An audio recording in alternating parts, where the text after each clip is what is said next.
On International Women's Day, my husband sent me a text message that shattered our 5-year marriage. He wrote, "I am bringing 10 friends over for dinner tonight. Bacon apple pie for Taylor and a traditional French roast chicken for Everline. Do not embarrass me." I simply replied, "Sure." Yet when his affluent guests walked into my home a few hours later, what awaited them under the silver dining cloches caused a total absolute shock. My name is Zara, and at 32 years old I had mastered the art of playing the quiet, supportive wife to Marcus, a man who truly believed my greatest achievement in life was cooking his meals. Before I tell you how this dinner party destroyed his entire reality, let me know where you are watching from in the comments below. Hit the like button and subscribe if you have ever had to remind someone of your true worth. The truth was, I was not just a home cook. I was the secret founder and chief executive officer of Apex Holdings, a multi-million-dollar food and supply chain empire. The conflict started that very morning. I sat at the head of a massive mahogany table inside a glass-walled boardroom overlooking the Manhattan skyline. The sun glared off the polished surface as I reviewed a $50 million acquisition contract. My lead corporate attorney, Ms. Sterling, sat beside me, sliding a gold pen across the table. We were just moments away from purchasing the parent company of the exact real estate firm where my husband Marcus worked as a senior director. Just as my fingers wrapped around the pen, my phone buzzed violently against the wood. I glanced down at the screen. It was Marcus.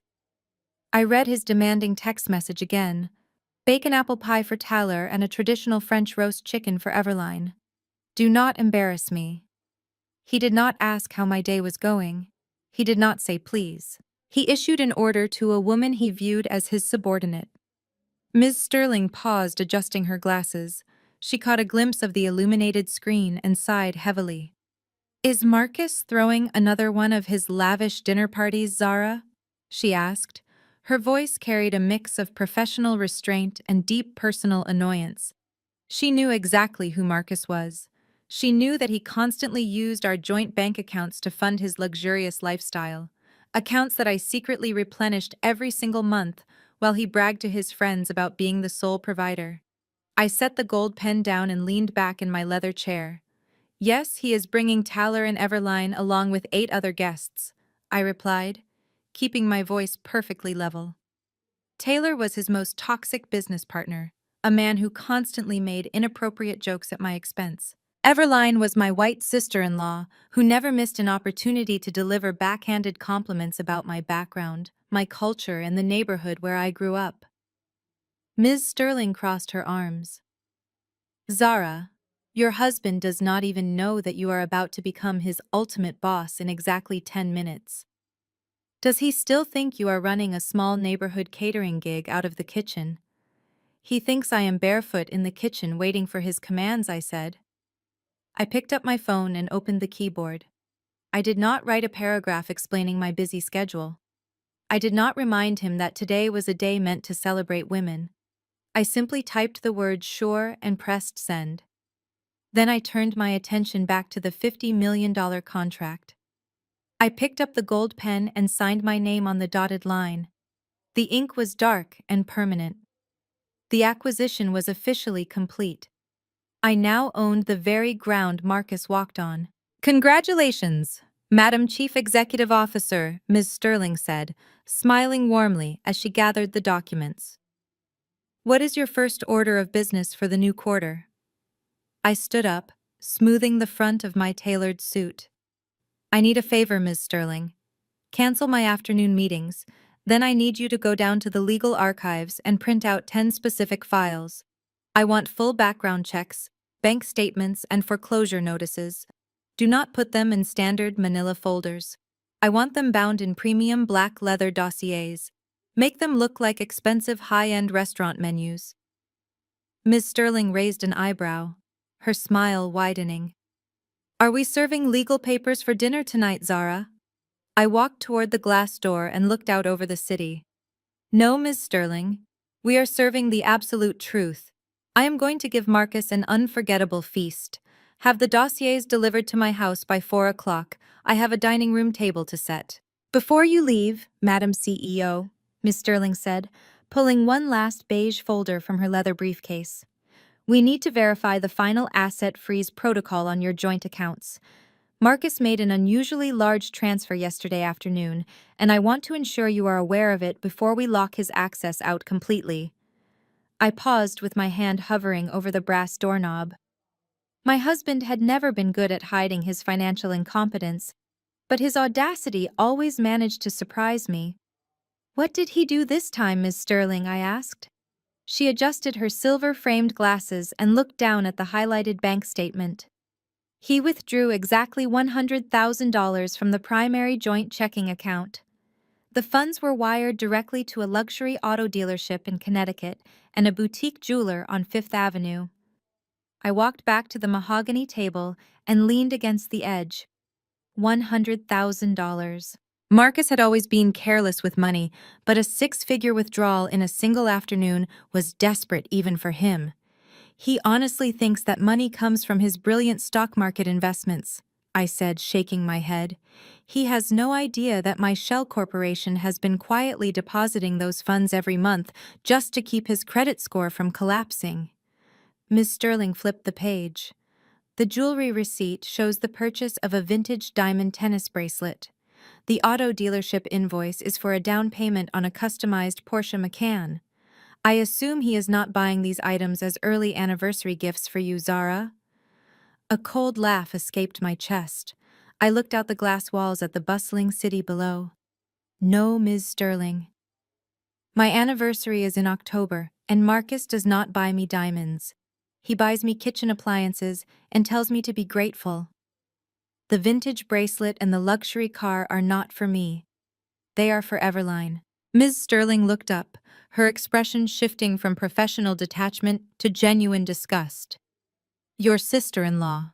Why would your husband spend $100,000 of your hidden money on his brother's wife?" "Because Marcus is infected with a pathological need for validation," I explained. "Everline comes from old money, or at least the illusion of it.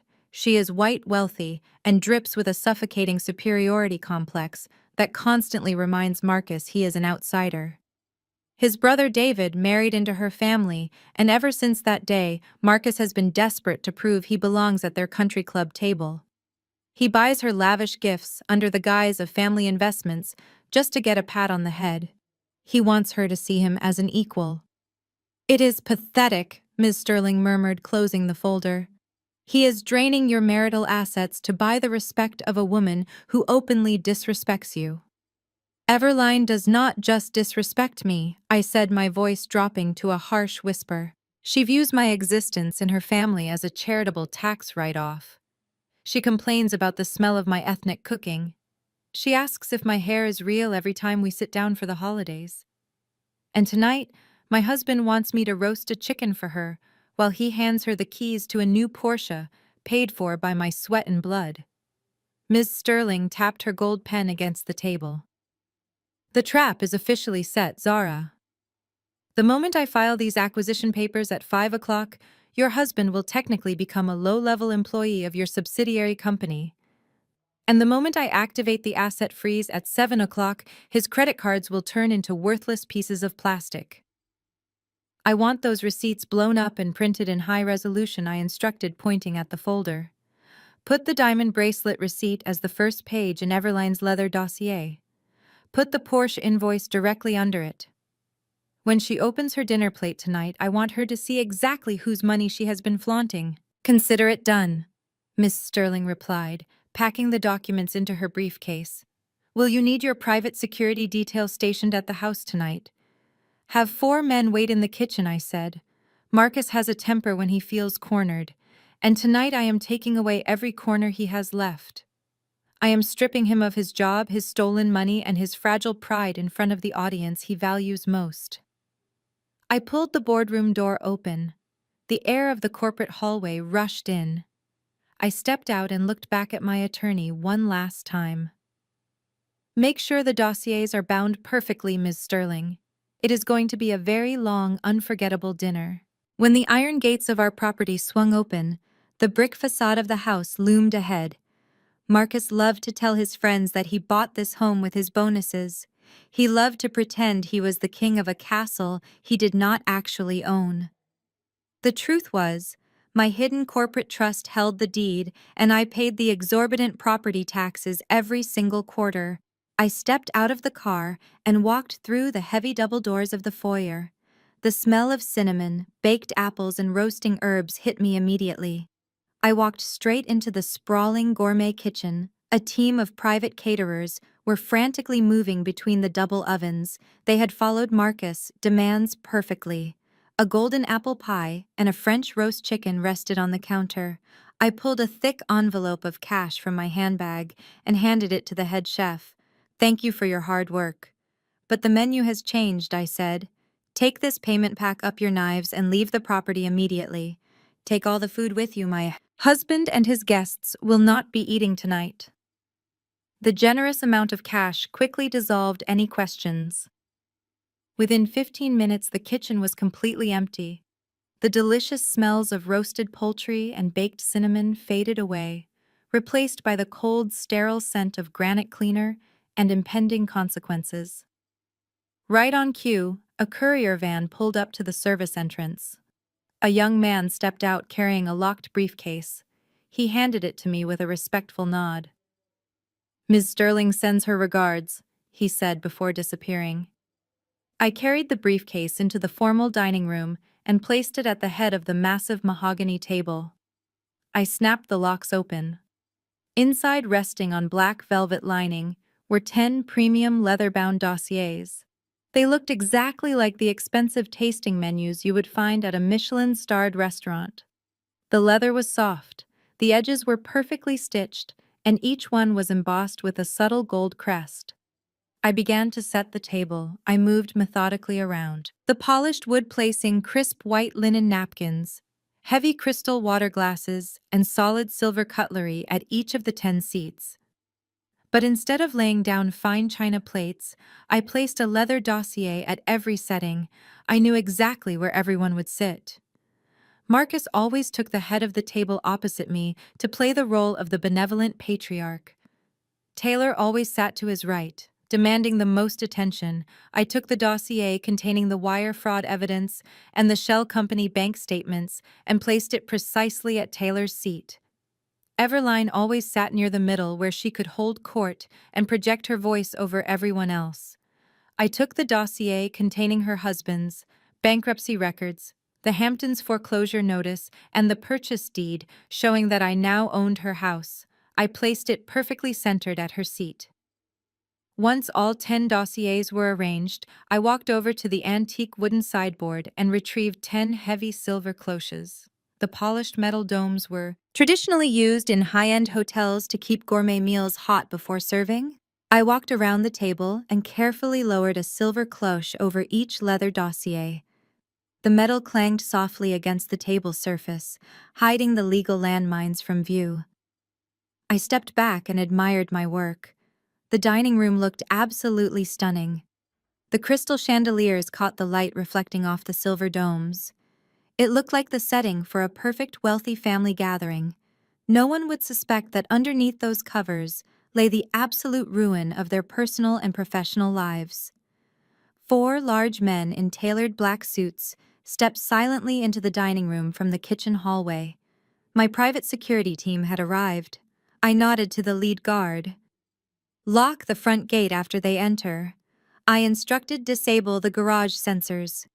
"Nobody leaves this house until I say so." He nodded and motioned for his men to take their positions in the shadows of the hallway.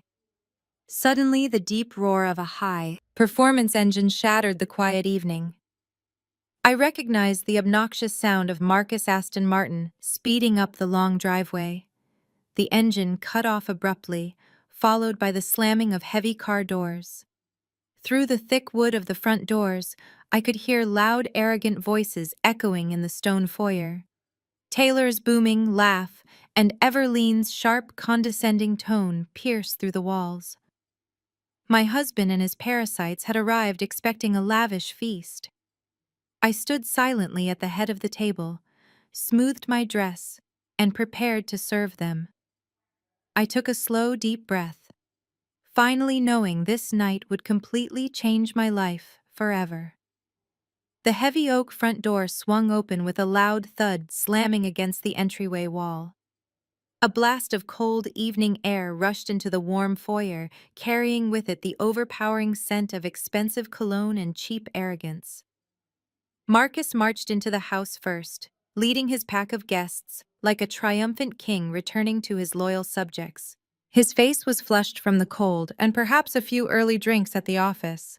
Right behind him was Taylor, his obnoxious business partner, whose booming voice bounced off the high ceiling. David followed closely behind Taylor, looking small and nervous as always. And then came Everline, draping herself in a heavy fur coat, stepping over the threshold as if she were gracing a peasant village with her royal presence. 6 other guests filed in behind them, laughing loudly at a joke Taylor had just made. They did not take off their shoes. They did not wipe their feet. They simply tracked the city streets directly onto my pristine hardwood floors. Marcus stopped in the middle of the foyer and finally noticed me standing quietly near the archway of the dining room. He did not say hello. He did not ask how my day was. Instead, he shrugged off his heavy wool winter coat, rolled it into a ball, and threw it directly at my chest. The heavy fabric hit me hard, forcing me to take a step back to catch my balance. The metal buttons scraped against my collarbone. It was a calculated move designed to immediately establish his dominance in front of his friends. He wanted them to see that in this house I was not his equal. I was his servant. I clutched the heavy coat in my hands, feeling the cold, damp fabric against my skin. A year ago, this simple act of disrespect would have sent me to the bedroom in tears. Today, it only fueled the burning fire of my impending revenge. Taylor let out a loud, obnoxious chuckle and slapped Marcus on the shoulder. He looked me up and down with a dismissive gaze that made my skin crawl.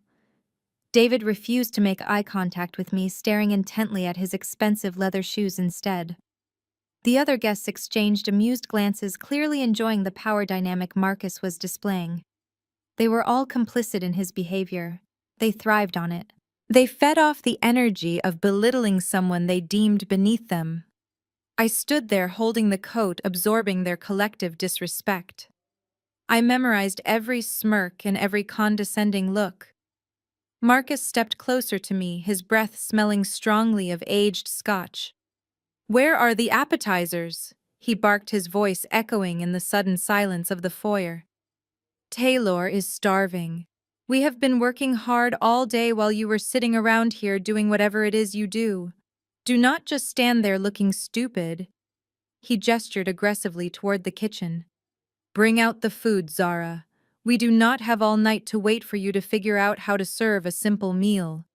I want the drinks poured, and I want the plates on the table right now." The air in the room grew thick with tension. Some of the guests shifted uncomfortably, but no one said a word in my defense. They were all waiting to see how the quiet, obedient wife would react to being publicly humiliated. I did not flinch. I did not let a single trace of anger show on my face. Instead, I slowly folded his coat over my arm and looked directly into his eyes. I let a warm, welcoming smile spread across my face, a smile so perfectly crafted and serene that it actually made Marcus pause for a fraction of a second in pure confusion. "I am so glad you are all finally here," I said, my voice smooth and perfectly polite. "Everything is completely ready for you." I extended my free hand toward the archway of the formal dining room, gesturing for the group to follow me. "Please come this way," I invited them. "The table is set, and your special dinner is waiting under the covers. Take your seats and make yourselves comfortable." Marcus puffed out his chest, clearly satisfied that his public display of authority had worked flawlessly. He led the group toward the dining room, barking at Taylor to grab a good seat. As the guests began to shuffle past me, Everline finally stepped into the light. She paused right next to me, deliberately invading my personal space. She slowly tilted her head back and dramatically sniffed the air, her perfectly manicured eyebrows pulling together in a tight look of profound disgust, fully preparing herself to deliver the very first sharp insult of this unforgettable evening together. The guests filtered into the formal dining room, their eyes immediately drawn to the shimmering silver cloches resting at each place setting. The heavy crystal chandeliers cast a warm glow over the polished mahogany table, but the atmosphere felt anything but inviting. Marcus directed everyone to their designated seats, acting like the grand master of a lavish feast. He took his position at the head of the table, gesturing for Taylor to sit to his right. Evelyn glided toward the center seat, her fur coat now draped carelessly over the back of her dining chair. Before even sitting down, she picked up the heavy crystal water glass and held it up to the light. She squinted her eyes, inspecting the pristine rim for imaginary smudges, making sure everyone noticed her high standards. Finding none, she set the glass back down with a sharp clink and finally took her seat. She crossed her legs and folded her hands over the crisp white linen napkin, resting her elbows on the table in a display of complete entitlement. She looked around the room, taking in the elegant decor, before her gaze finally landed on me, standing quietly at the opposite end of the table. "I hope you did not use too much of that ethnic seasoning," Zara Everline said, her voice cutting through the low murmur of the other guests. She offered a tight, condescending smile that did not reach her cold blue eyes. "Marcus promised me a traditional French roast chicken tonight. You know our stomachs are quite sensitive to cheap ingredients. I really cannot handle anything too heavy or overpowering. It ruins the evening for everyone." The room went completely silent. David, her husband, visibly cringed and stared down at the silver cloche in front of him, pretending he had not heard his wife openly insult the host. Taylor leaned back in his chair, looking highly amused by the confrontation. Marcus did not correct her. He did not defend me at all. Instead, he took a sip of his water and offered Everline an apologetic look, as if my heritage was an unfortunate inconvenience he had to constantly manage to keep his friends comfortable. I felt a familiar sting of anger flare in my chest, but I kept my breathing steady. I had spent years swallowing these exact same microaggressions. Everline loved to use words like ethnic and cheap to remind me that no matter how big this house was, she still viewed me as someone who did not belong in her elite social circle. In the past, I would have scrambled to reassure her that I followed the French recipe perfectly. I would have desperately sought her approval, but tonight was incredibly different. Tonight, the raw ingredients I prepared were not meant to be easily digested by people like her. I rested my hands lightly on the back of my chair and met her gaze with absolute, unwavering confidence. "Do not worry, Everlane," I replied, my voice completely smooth and devoid of any defensive tone. "I can assure you that absolutely nothing on this table tonight is cheap. In fact, I spent a great deal of time and a massive amount of money gathering the very best ingredients for you. Everything has been prepared specifically for your delicate palate. I think you will find the main course to be authentic and completely transparent. It is a recipe that has been developing for a very long time right under your nose." Everline blinked, clearly taken aback by my calm, assertive tone. She was used to me shrinking under her pointed insults. She opened her mouth to deliver another backhanded comment, perhaps a nasty remark about my lack of formal culinary training, but the words died in her throat. She shifted uncomfortably in her leather chair, suddenly unsure of how to navigate a version of me that absolutely refused to play the role of the intimidated victim. Marcus frowned heavily, picking up on the subtle shift in the power dynamic. He hated when I spoke back to his guests. He opened his mouth to reassert control, to command me to stop talking and start serving, but he was abruptly interrupted. The loud clanking of heavy metal against crystal rang out sharply from the right side of the dining table. Taylor was impatiently tapping his thick silver salad fork against his water glass. He scowled at me, his face turning red with extreme annoyance. "Enough talking," he barked, slamming the fork down onto the table. "I did not come here to listen to two women bicker about spices. I came here tonight just for real food. Marcus told me you spent all afternoon baking. Just stop standing there like a useless statue and do your job. Tell me, where is the apple pie?" Taylor stared at me, his silver fork still clutched tightly in his massive fist. His demand hung in the air, heavy and incredibly disrespectful. Marcus immediately backed him up, eager to please his toxic business partner. Stop playing these stupid games, Zara, Marcus snapped, his voice cracking like a whip across the elegant dining room. Taylor asked you a very simple question. We have been waiting long enough. Take off these ridiculous metal covers and serve the hot food before I completely lose my temper. I did not move toward the kitchen to fetch a serving spoon. Instead, I slowly walked to the very head of the mahogany table, taking the empty space directly opposite my husband. I stood perfectly tall, smoothing the expensive black fabric of my custom-tailored dress. I let my cold eyes wander over the faces of the 10 privileged people sitting inside my house. They looked back at me with varying expressions of annoyance, profound confusion, and blatant mockery. Did you know that today is International Women's Day? I asked, my voice echoing softly against the high vaulted ceiling. A collective groan rippled through the seated guests. David rolled his eyes dramatically and took a large, desperate gulp of his red wine. Everline let out a sharp, theatrical sigh, as if my words were physically painful for her to endure. It is a day meant to recognize the silent, unseen labor of women. I continued, completely ignoring their rude reactions. For generations, women have been expected to stand quietly in the background. We are expected to cook the elaborate meals, clean up the massive messes, and secretly fund the fragile egos of the men who falsely claim to lead us. We are expected to smile brightly, while our own financial resources are drained to support the grand illusions built by those sitting at the head of the table. Marcus slammed his open hand down on the polished wood. "What is wrong with you?" he hissed, his face turning a deep shade of crimson red. "Are you drunk on the cooking wine? Shut your mouth right now and serve the meal. You are embarrassing me in front of my most important colleagues." I kept my icy gaze locked on his face. "I am not embarrassing you, Marcus," I said, my tone dropping to a chilling whisper that carried through the silent room. "I am simply serving the ultimate truth. There is an old saying about reaping what you sow. For 5 entire years, I have planted seeds of extreme patience. I have watered the soil of this marriage with my own hidden resources while you proudly harvested all the credit. But the harvest season is finally here. Tonight, every single person sitting at this table is going to consume exactly what they have rightfully earned.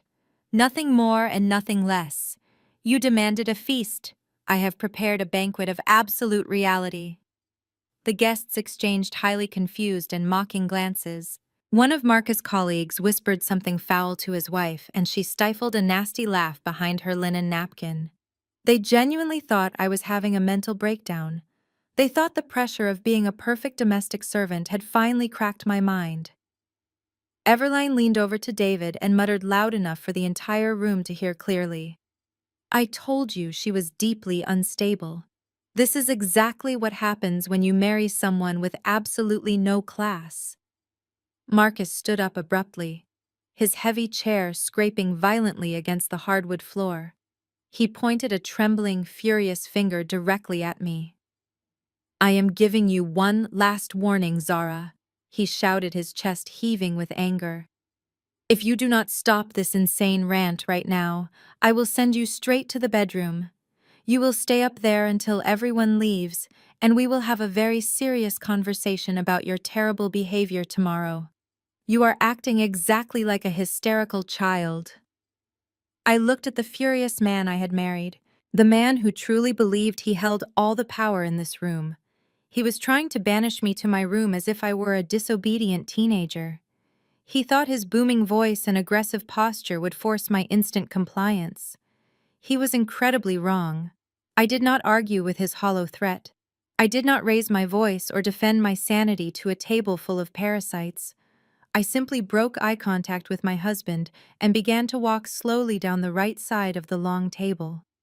The room was dead silent, save for the rhythmic clicking of my heels against the floorboards. I passed David, who stubbornly refused to look up. I passed Everline, who sneered at me in disgust. I stopped right next to Taylor. He looked up at me, his arrogant smirk faltering slightly as I stepped into his personal space. I slowly reached out and placed my hand firmly on the curved metal handle of the silver cloche, resting directly in front of him. With one swift motion, I lifted the heavy silver cloche. The polished metal dome cleared the table, revealing the thick black leather dossier resting on the white linen tablecloth. There was no warm baked apple pie. There was no sweet cinnamon steam rising into the air to satisfy his demanding appetite. Instead, sitting perfectly centered on top of the embossed leather cover was a bright red plastic flash drive. Underneath the drive, a thick stack of financial bank statements printed on crisp white paper spilled out from the dark folder. Heavy yellow highlighter ink marked multiple lines of transactions across every single visible page. Taylor stared at the red flash drive for a long moment. He blinked his thick eyelashes several times, as if trying to adjust his vision to a sudden bright light. A slow, uncertain grin crept across his face, and he let out a short, highly nervous laugh. "What is this, Zara?" he asked, looking back up at me with a condescending smirk. "Is this some kind of twisted corporate joke? Did Marcus put you up to this little stunt because if he did, it is not very funny at all. I am incredibly hungry from working all day, and I absolutely do not have the patience for your bizarre parlor games." I did not smile back at him. I reached down and picked up the very first page of the highlighted bank statements, holding it up to the light of the crystal chandelier. "This is your special dessert, Taylor," I said, keeping my voice absolutely flat and devoid of any emotion. "Let us take a close look at the ingredients together." I looked down at the highlighted numbers and began to read aloud, clearly and slowly. Account routing number, ending in 4729. Registered to a limited liability company called Blue Horizon Consulting. Date of initial incorporation, March 14th, exactly 3 years ago. Taylor immediately stopped laughing. His face went entirely slack, losing all of its previous arrogant color. Across the long dining table, Marcus suddenly dropped his crystal water glass. It hit the mahogany wood with a heavy, sickening thud, spilling ice and cold water all over his expensive suit pants, but he did not even move to wipe it up. I turned to the second page and continued reading the undeniable evidence. Monthly deposits of exactly $45,000 wired from the local union pension fund directly into the Blue Horizon corporate account. From there, the stolen funds are immediately transferred via wire fraud to a secondary offshore blind trust located in the Cayman Islands. Would you like me to read those specific offshore account numbers too, Taylor, or do you already have them memorized for your retirement plan? The elegant dining room suddenly felt like all the oxygen had been instantly sucked out of the air. Everline stared at Taylor, her mouth hanging slightly open in pure, unadulterated shock. David shifted his eyes back and forth between Marcus and his business partner, sensing the immense legal danger radiating through the room.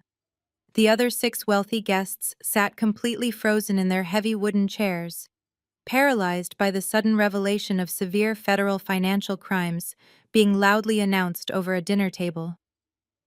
"You are supposed to be a senior partner at a highly respected commercial real estate firm." "Taylor," I said, dropping the heavy paper back onto the table. "Yet you and my husband have spent the last 36 months quietly siphoning millions of dollars from the retirement funds of hardworking union construction workers. You purposely set up fake vendor contracts. You billed the vulnerable pension fund for phantom consulting services that absolutely no one ever performed. And then you funneled that stolen money straight into your own pockets to fund your expensive sports cars, your luxury island vacations, and your pathetic gambling habits." Marcus finally found his voice. He stood up quickly, gripping the sharp edge of the table until his knuckles turned completely white. "Shut up, Zara!" he yelled, his voice shaking with absolute terror and desperate rage. "Shut your mouth right now before you ruin everything.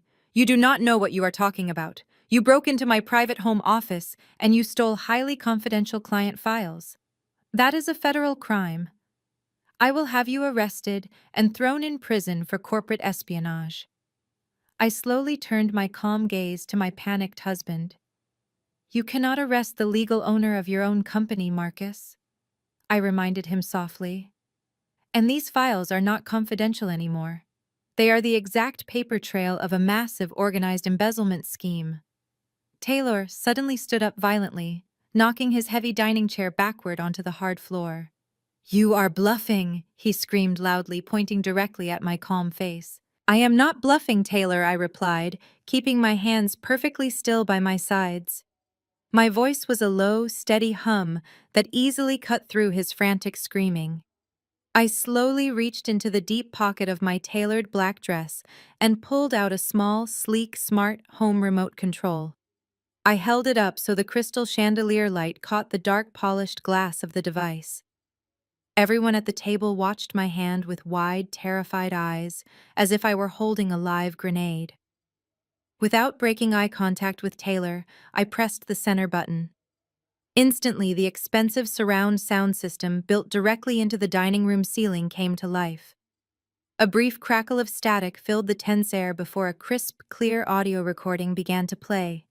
The voices echoing off the mahogany walls were unmistakable. It was Marcus and Taylor. Their conversation was recorded just 3 weeks ago inside my husband's private home office. The same office I supposedly never entered because I was too busy cleaning the kitchen. "We need a fall guy," Taylor's recorded voice boomed through the overhead speakers, sounding cold and incredibly calculating. "The union auditors are asking too many questions about the Blue Horizon invoices. If they dig deep enough, they will find the Cayman accounts, and we are both going to federal prison." "Then we give them a target," my husband's voice replied from the speakers, sounding desperate and cowardly. "What about young Michael from the accounting department? He is inexperienced, and he just signed off on the last batch of quarterly expense reports without double-checking the vendor list. We can easily manipulate the digital timestamps to make it look like he authorized the offshore wire transfers.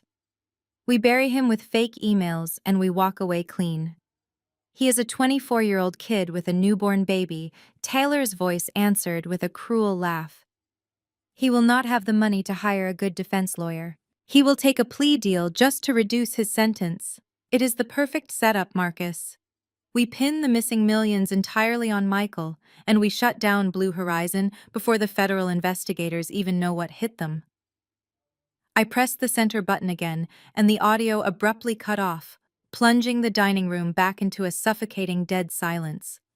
The heavy truth of their incredibly malicious plot hung over the dinner table like a toxic cloud. They were not just stealing money from hardworking people. They were actively conspiring to completely destroy the life of an innocent young father just to protect their own greedy interests. The expressions around the table shifted from confusion to pure horror. David stared at his brother with complete disgust. Everline looked physically sick, her face entirely drained of color as she finally realized the massive scale of the criminal enterprise funding her luxurious lifestyle. The other 6 guests subtly pushed their heavy chairs away from the table, desperate to distance themselves from the radioactive fallout of this dinner party. Marcus collapsed back into his chair, looking exactly like a dead man. His breathing was shallow and erratic. He opened his mouth to formulate a lie, but no words came out. His entire fake empire had just crumbled into dust right before his eyes. Taylor, however, did not freeze. Survival instincts kicked in, replacing his arrogant posture with the frantic movements of a trapped animal. He spun around and lunged toward the foyer, desperately grabbing for the heavy wool coat he had thrown over a chair earlier. "I am leaving!" he shouted frantically, stumbling over his own expensive leather shoes. "You are completely insane, Zara. I am not staying here to listen to these fabricated recordings. I am calling my legal team right now." I remained perfectly still at the head of the table. I did not run after him. I did not raise my voice to stop him. Instead, I simply opened the security application on my mobile phone and pressed the red lockdown icon. A loud mechanical hum vibrated through the walls of the dining room. Heavy, reinforced steel security shutters automatically rolled down over the large custom windows, sealing the room in a metal fortress. The electronic deadbolts on the heavy oak front doors snapped shut with a resounding and final click. Taylor yanked violently on the heavy brass door handle, but it refused to budge. He spun around his chest, heaving with absolute panic as the grim reality of his situation finally set in. "You cannot leave, Taylor," I announced, my voice echoing coldly in the securely sealed room. I forwarded that audio file and the complete bank statements to the Federal Bureau of Investigation exactly 20 minutes ago. The armed agents are on their way. The armed agents are on their way. The moment those words left my mouth, chaos erupted at Tyler's end of the table. Tyler began pacing frantically in the limited space like a trapped animal.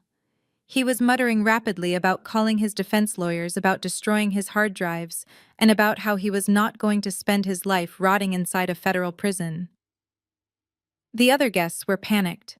Some frantically dialed their mobile phones trying to get a cellular signal through the reinforced steel security shutters. Others loudly demanded that I open the front doors immediately, threatening to sue me for false imprisonment. Marcus remained unnervingly quiet for a brief, terrifying moment, staring blankly at the red flash drive. Then his shocked silence broke. He lunged forcefully across the polished mahogany table, knocking over crystal water glasses and silver cloches in his desperate path. He grabbed my left arm violently. His thick fingers dug deeply into my bare skin, his grip incredibly tight and completely unforgiving. His eyes were entirely wild with a dangerous mixture of intense fear and uncontrollable rage. "Listen to me, everyone," Marcus yelled, physically turning his head to address his terrified colleagues. "Do not listen to a single word she says. Zara is completely mentally unstable. She has been suffering from severe clinical paranoia for months. She used artificial intelligence software to doctor that audio recording. None of it is real.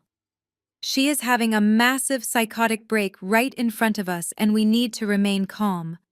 He tightened his bruising grip on my arm, trying to aggressively force me into frightened submission. "She fabricated those detailed bank statements because she is insanely jealous of my corporate success," Marcus continued, his voice echoing loudly. "She is a very sick woman who needs immediate psychiatric help. There is absolutely no union pension embezzlement, and there is definitely no federal investigation happening here today. She is just trying to destroy my professional reputation." I did not pull away from his painful grasp. I did not scream for help or beg him to let me go. I simply looked down at his heavy hand gripping my arm and then looked directly back into his sweating face. "You are sweating profusely, Marcus," I noted calmly, my steady voice easily slicing right through his frantic lies.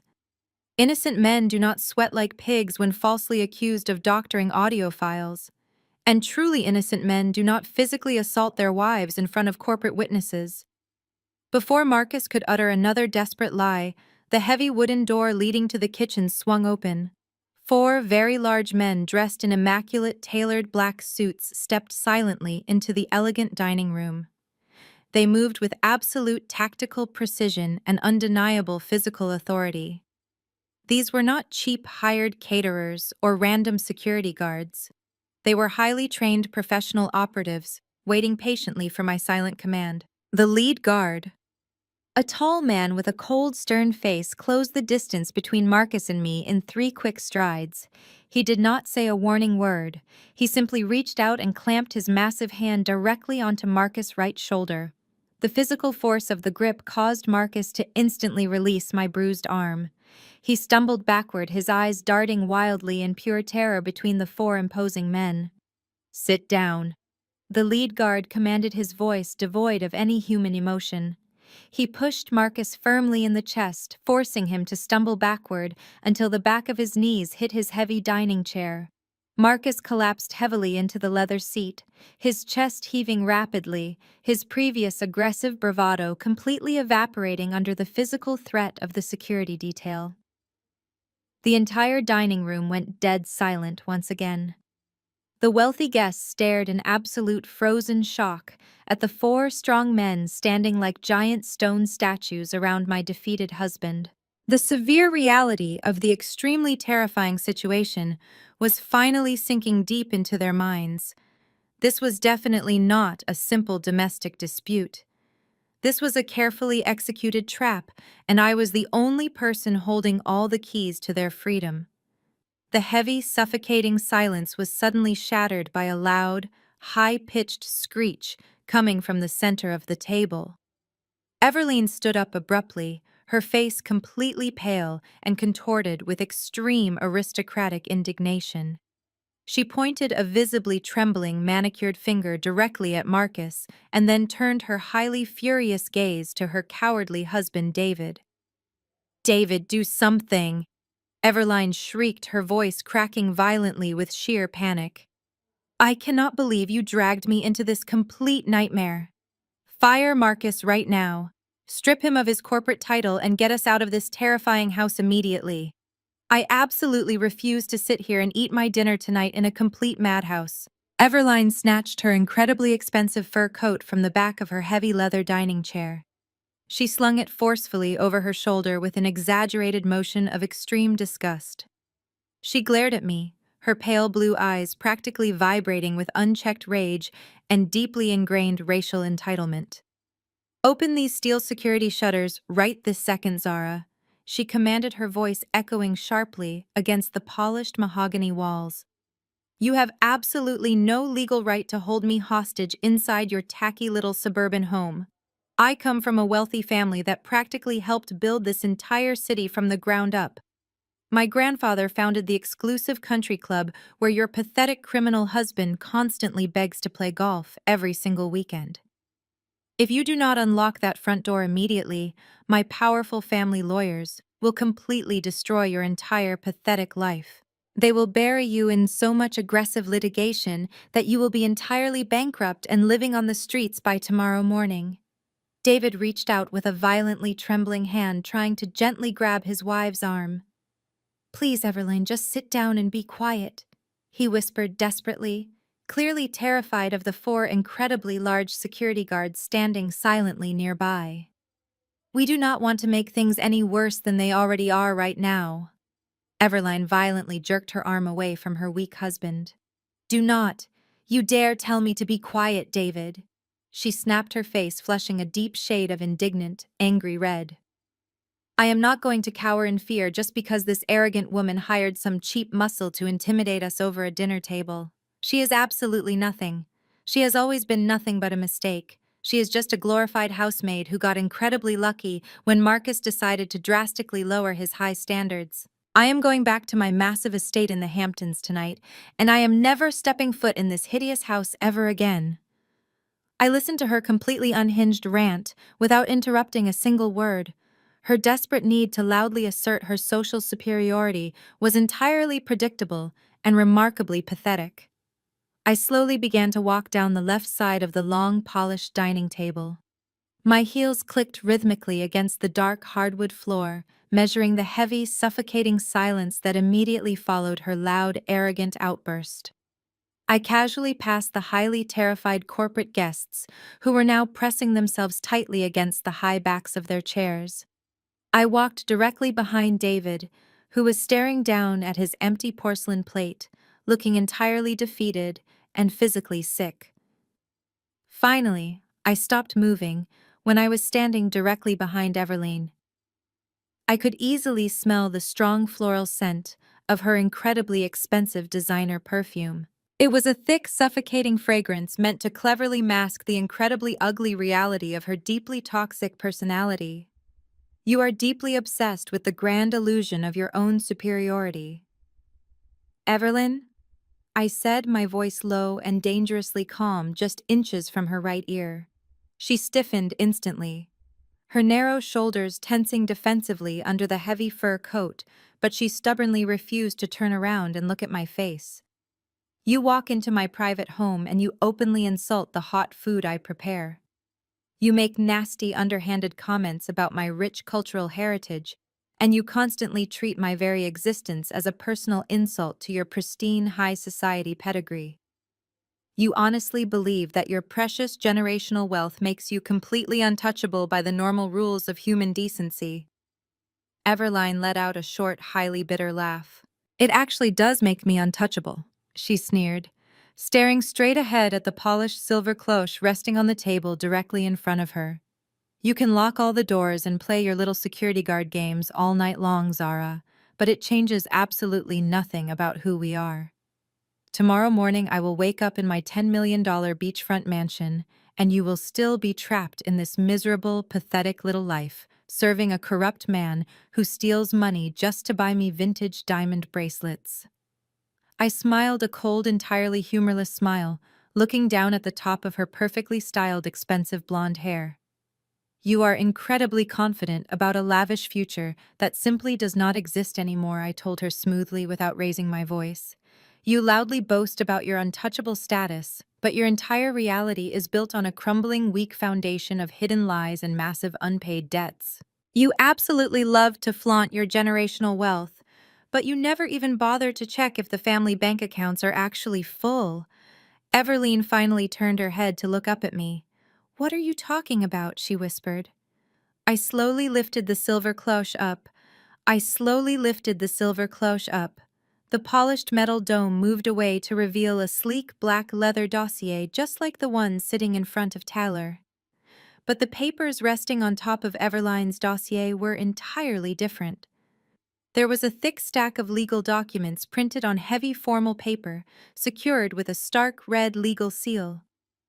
At the very top of the stack was a highly official document bearing the bold, heavily capitalized heading of the state Supreme Court. Right below that intimidating header, printed in large, unmistakable black ink, were the words, Notice of Default and Final Foreclosure. Underneath that terrifying notice lay the original property deed to her precious $10 million beachfront mansion. Everlane stared down at the documents. Her perfectly manicured hands hovered awkwardly in the air. Her initial expression of aristocratic rage slowly morphed into one of profound, genuine confusion. She blinked several times, leaning slightly closer to the table as if her expensive contact lenses were suddenly failing her. "What is this garbage?" she demanded, her voice losing some of its sharp edge. "Why do you have a fake copy of the deed to my house, Zara? This is completely absurd. You think printing out some fake internet documents is going to scare me tonight?" I reached out and gently tapped my index finger directly on the red legal seal. "These documents are absolutely real, Everline," I said, my voice remaining perfectly calm and level. "That seal is straight from the county clerk office. I highly suggest you read the second page, the one detailing the massive unpayable liens placed against your pristine property. You see, Everline, you love to brag about your flawless life and your generational wealth, but you have been living completely in the dark for a very long time. While you were busy taking expensive shopping trips to Paris and hosting lavish charity galas, your husband was incredibly busy losing every single penny you thought you possessed." Everlane scoffed loudly, waving her hand dismissively. "David is a highly successful investment banker," she countered, though a slight tremor of uncertainty now laced her words. "He manages millions of dollars for top clients. He would never let anything happen to our family estate." I slowly walked around the back of her chair and stood next to David. David had not moved a single muscle since the silver cloche was lifted. He was staring straight ahead at the mahogany wood, looking like a man who was about to face a brutal firing squad. "Your husband has not been a successful investment banker for over 2 years, Everline," I announced loudly enough for every terrified guest in the room to hear clearly. "He was quietly let go from his prestigious firm 24 months ago, after they discovered his severe offshore gambling addiction. Did he forget to mention that minor detail to you? Did he forget to tell you about the massive amounts of money he lost playing high-stakes baccarat on illegal online servers located in Macau and the Bahamas?" The color completely drained from Everline's face. She looked at the heavy stack of legal papers again, her eyes desperately scanning the dense paragraphs of financial ruin. "He completely drained your joint savings accounts within the first 6 months." I continued, relentlessly delivering the hard, absolute facts. "When that money was finally gone, he secretly mortgaged your beautiful Hamptons estate to the absolute maximum legal limit. He took out massive, high-interest loans from extremely shady private lenders just to cover his mounting gambling debts. He desperately chased his massive losses, convinced he could win it all back before you ever noticed the missing funds. But the house always wins, Everline, and David lost absolutely everything. Your entire lavish lifestyle has been completely funded by toxic, unpayable debt for the past 2 years." Everline sat frozen in her expensive leather chair. Her mouth opened and closed, but absolutely no sound came out. The grand illusion of her superior high society life was rapidly shattering into a million sharp pieces right in front of her eyes. The designer dress she was wearing, the luxury sports car parked in my driveway, the massive beachfront estate she constantly bragged about, they were all completely gone. They belonged entirely to the banks and the aggressive private creditors now. "You are lying," she finally whispered, her voice incredibly frail and completely devoid of its former arrogance. "David would never do that to me. We are wealthy. We are completely untouchable." I did not argue with her desperate, pathetic denial. I simply took a step back and gestured toward the silent man sitting beside her. "If you truly believe I am lying, Everline, I strongly suggest you ask him yourself," I said smoothly. "Ask the man who blatantly forged your signature on the second mortgage application." Everline slowly turned her head. The heavy fur coat slipped slightly off her tense, trembling shoulders. She looked down at David. He was sweating profusely, heavy drops of moisture beading on his pale forehead and rolling quickly down his neck. His hands were gripping the sharp edge of the dining table so tightly his knuckles were completely white. He was staring intensely at his empty porcelain dinner plate, absolutely refusing to make eye contact with his devastated wife. He was staring intensely at his empty porcelain dinner plate, absolutely refusing to make eye contact with his devastated wife. Everline let out a sudden sharp sound that was half gasp and half scream. She brought her manicured hands down incredibly hard on the heavy mahogany dining table, causing the crystal water glasses to violently rattle against the polished wood. "Look at me, David!" she shrieked, her voice completely losing its carefully cultivated, polished, aristocratic edge. "Tell me she is lying to me right now. Tell me you did not gamble away our entire financial future on stupid internet card games and shady offshore bets." David simply squeezed his eyes shut, refusing to look up. A single heavy drop of sweat rolled off the tip of his nose and landed directly on the crisp white linen napkin resting on his lap. His shoulders slumped forward in absolute defeat. He could not say a single word in his own defense, because every single word printed in that black leather dossier was the absolute terrifying truth. When David refused to answer, Everline suddenly snapped her head back toward me. Her eyes were completely bloodshot, and her chest heaved wildly under her incredibly expensive designer dress. "So what?" she screamed, pointing a violently shaking finger directly at my face. "So what if things got a little tight financially for a few months? You think this stupid piece of paper actually means anything in the real world, Zara? We are the Millers. My wealthy family has been banking with the exact same elite financial institutions for over 3 straight generations. My grandfather plays golf with the president of the bank every single Sunday morning. All David has to do is pick up the phone, make one simple phone call, and they will easily give us a 6-month extension. They will instantly restructure the entire loan just like they always do for people in our exclusive social tax bracket. We are completely untouchable, and you are just a bitter, jealous woman trying to scare us with standard legal paperwork." I slowly shook my head, feeling a deep, profound sense of satisfaction wash over me. I looked at her with pure, unadulterated pity. "You really do not understand how the modern financial world actually works. Do you, Everline?" I said, keeping my tone completely even and perfectly calm. "The prestigious bank your grandfather played golf with does not own your massive toxic mortgage anymore. They dropped your highly defaulted account many months ago. When a borrower completely stops paying on massive high-interest luxury loans, the bank absolutely does not care about your precious family name or your elite country club memberships. They only care about aggressively cutting their immediate financial losses. They bundle up the bad debt, and they sell it off to the highest bidder at a very steep discount." Everline blinked rapidly, her false aristocratic confidence beginning to violently crack once again. "What are you talking about?" she demanded, her voice shaking with fresh panic. "The bank would never dare sell our historic family mortgage to some random stranger." "They did not sell it to a stranger, Everline," I corrected her, stepping slightly closer to her chair. "They sold it to a highly aggressive private debt collection firm. a massive firm that absolutely specializes in quietly acquiring distressed luxury real estate portfolios across the entire East Coast. I strongly suggest you look closely at the second page of that official foreclosure notice. Look right at the bottom where the new legal owner of your massive debt is officially listed in black ink. Everline frantically snatched the heavy paper from the leather dossier. Her trembling fingers traced down the dense legal text until she reached the bold black ink at the very bottom of the page. She read the words out loud, her voice barely above a raspy, terrified whisper. Apex Holdings Limited Liability Company. She looked up at me, her face completely blank.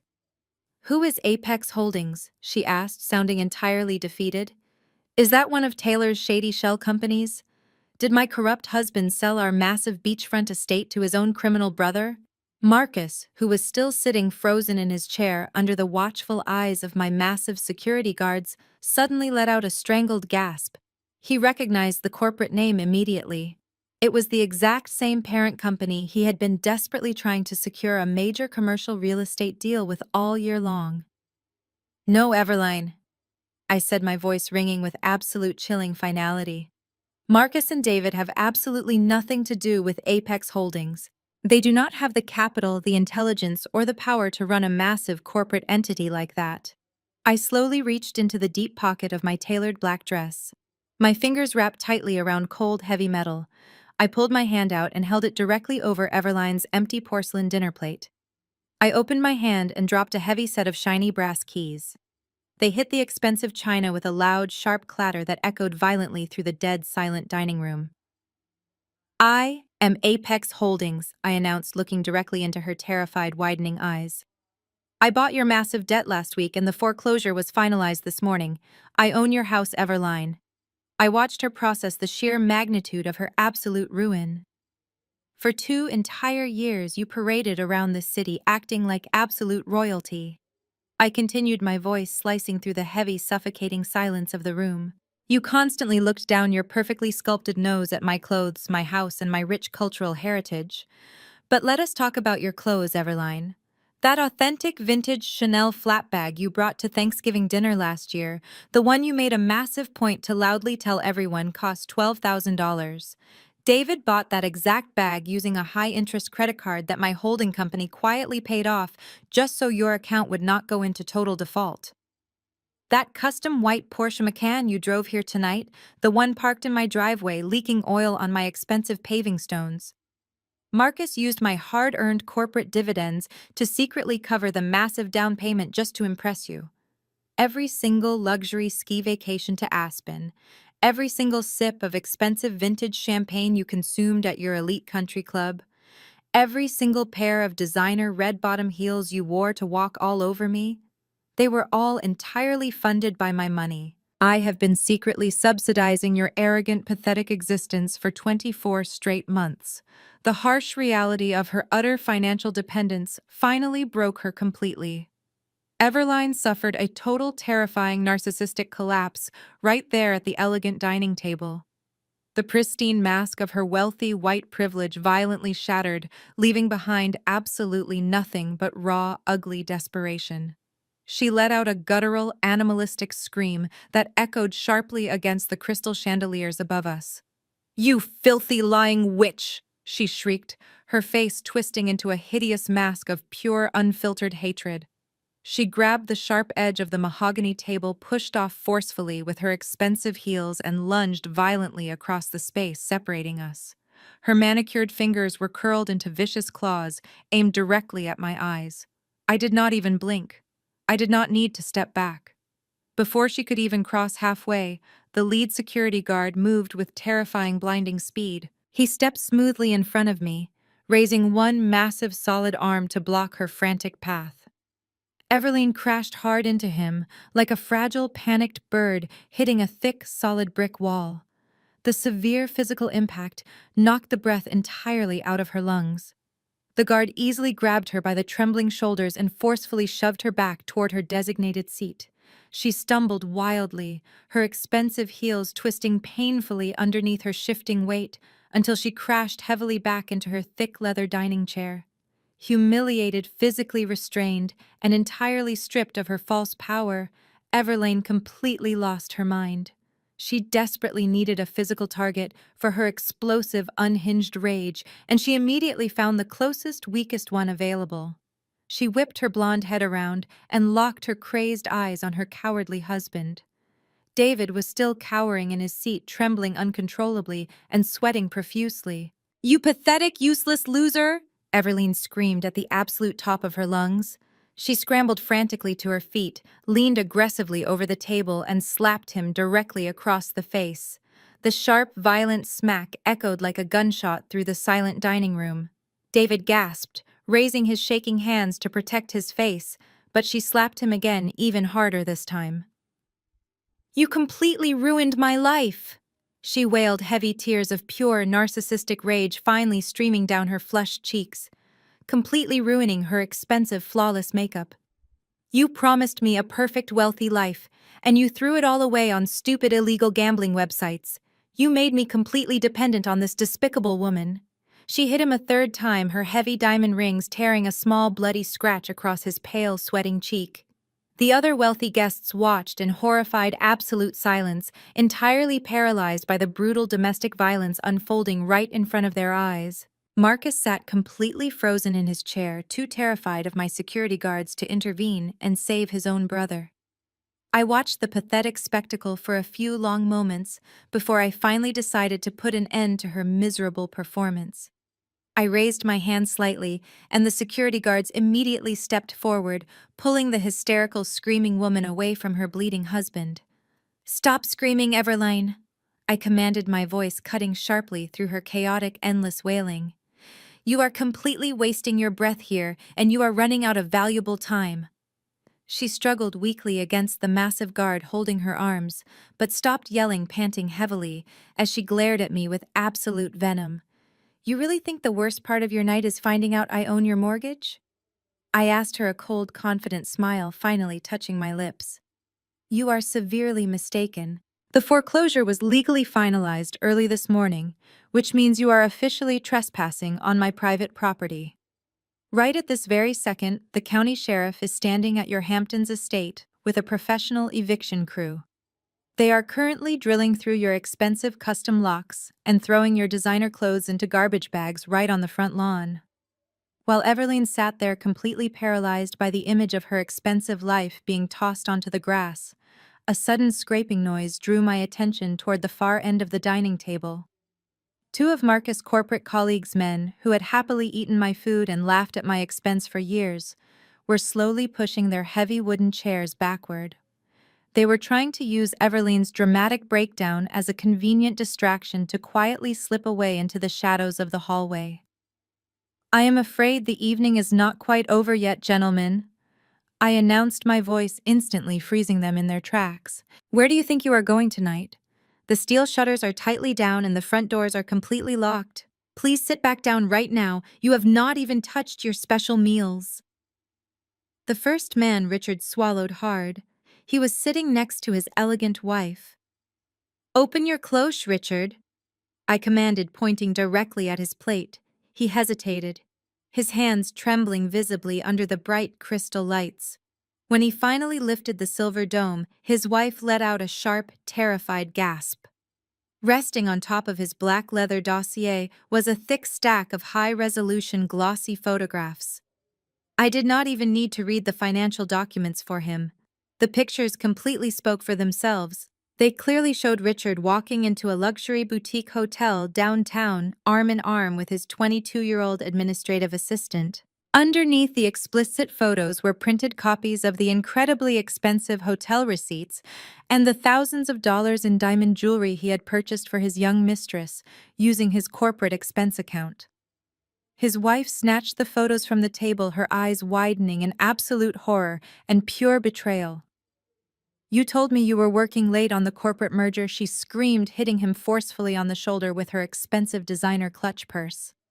"I gave up my entire career to raise your children, and you are spending our money on a girl who is barely out of college." Richard scrambled backward, knocking his chair over, trying desperately to avoid his wife's furious blows. While Richard's wife began loudly demanding an immediate divorce right there at the dinner table, I calmly turned my attention to the second man trying to escape. Bradley was the senior portfolio manager at Marcus' firm, and a man who prided himself on his untouchable financial brilliance. "Open yours, Bradley," I instructed, my tone offering absolutely zero mercy to him. He practically ripped the silver dome off his plate, desperately hoping to find something less damaging than what his colleague just received. Instead, he found a thick stack of printed email chains and highly confidential financial spreadsheets. "You dumped 50,000 shares of a major tech startup exactly 2 days before they announced a massive product recall," I explained smoothly, watching his arrogant face turn a sickly shade of pale gray. "You used illegal insider information provided by a corrupt board member, and you arrogantly thought you covered your digital tracks perfectly, but you did not cover them well enough." I forwarded that exact email chain to the Securities and Exchange Commission earlier this afternoon. They freeze corporate accounts much faster than the Federal Bureau of Investigation, Bradley. Your entire offshore portfolio is probably completely locked down right now. You are going to lose your financial licenses, your luxurious home, and your freedom. Bradley let out a pathetic whimper, clutching his chest as if having a heart attack. He slumped forward, resting his head on the polished wood, absolutely devastated. Richard's wife was now screaming hysterically, throwing the glossy infidelity photos directly into her cheating husband's face as he begged her to lower her voice. Everline was still sobbing loudly into her hands while David sat beside her, staring blankly at the wall, completely broken and defeated by his massive gambling debts. Taylor was pacing frantically near the locked front door, muttering insanely to himself about hiring the best criminal defense attorneys in the country to fight the federal fraud charges. Marcus was slumped in his chair, utterly paralyzed, watching his entire fake world collapse in absolute ruins before him. The elegant dining room had completely devolved into a chaotic, brutal war zone of loud yelling, bitter crying, and vicious accusations. The people who had walked into my home acting like untouchable royalty were now tearing each other apart like desperate wild animals trapped in a cage. I slowly walked back to my seat at the head of the table. I picked up my heavy crystal glass filled with incredibly expensive red wine. I took a slow, deliberate sip, savoring the rich, complex flavor, as I stood in complete silence and proudly watched the absolute destruction of my arrogant enemies. As I lowered my wine glass, the sudden sharp sound of shattering crystal echoed through the room. Marcus had finally snapped out of his paralyzed state. His face was a deep, violently flushed red, an ugly color fueled by absolute humiliation and desperate rage. He raised both of his heavy fists and brought them crashing down onto the polished mahogany table with terrifying force. The violent impact sent a crystal water glass toppling over, instantly shattering it into dozens of sharp, jagged pieces across the white linen tablecloth. Water and broken glass spilled dangerously close to his empty porcelain plate, but he did not care.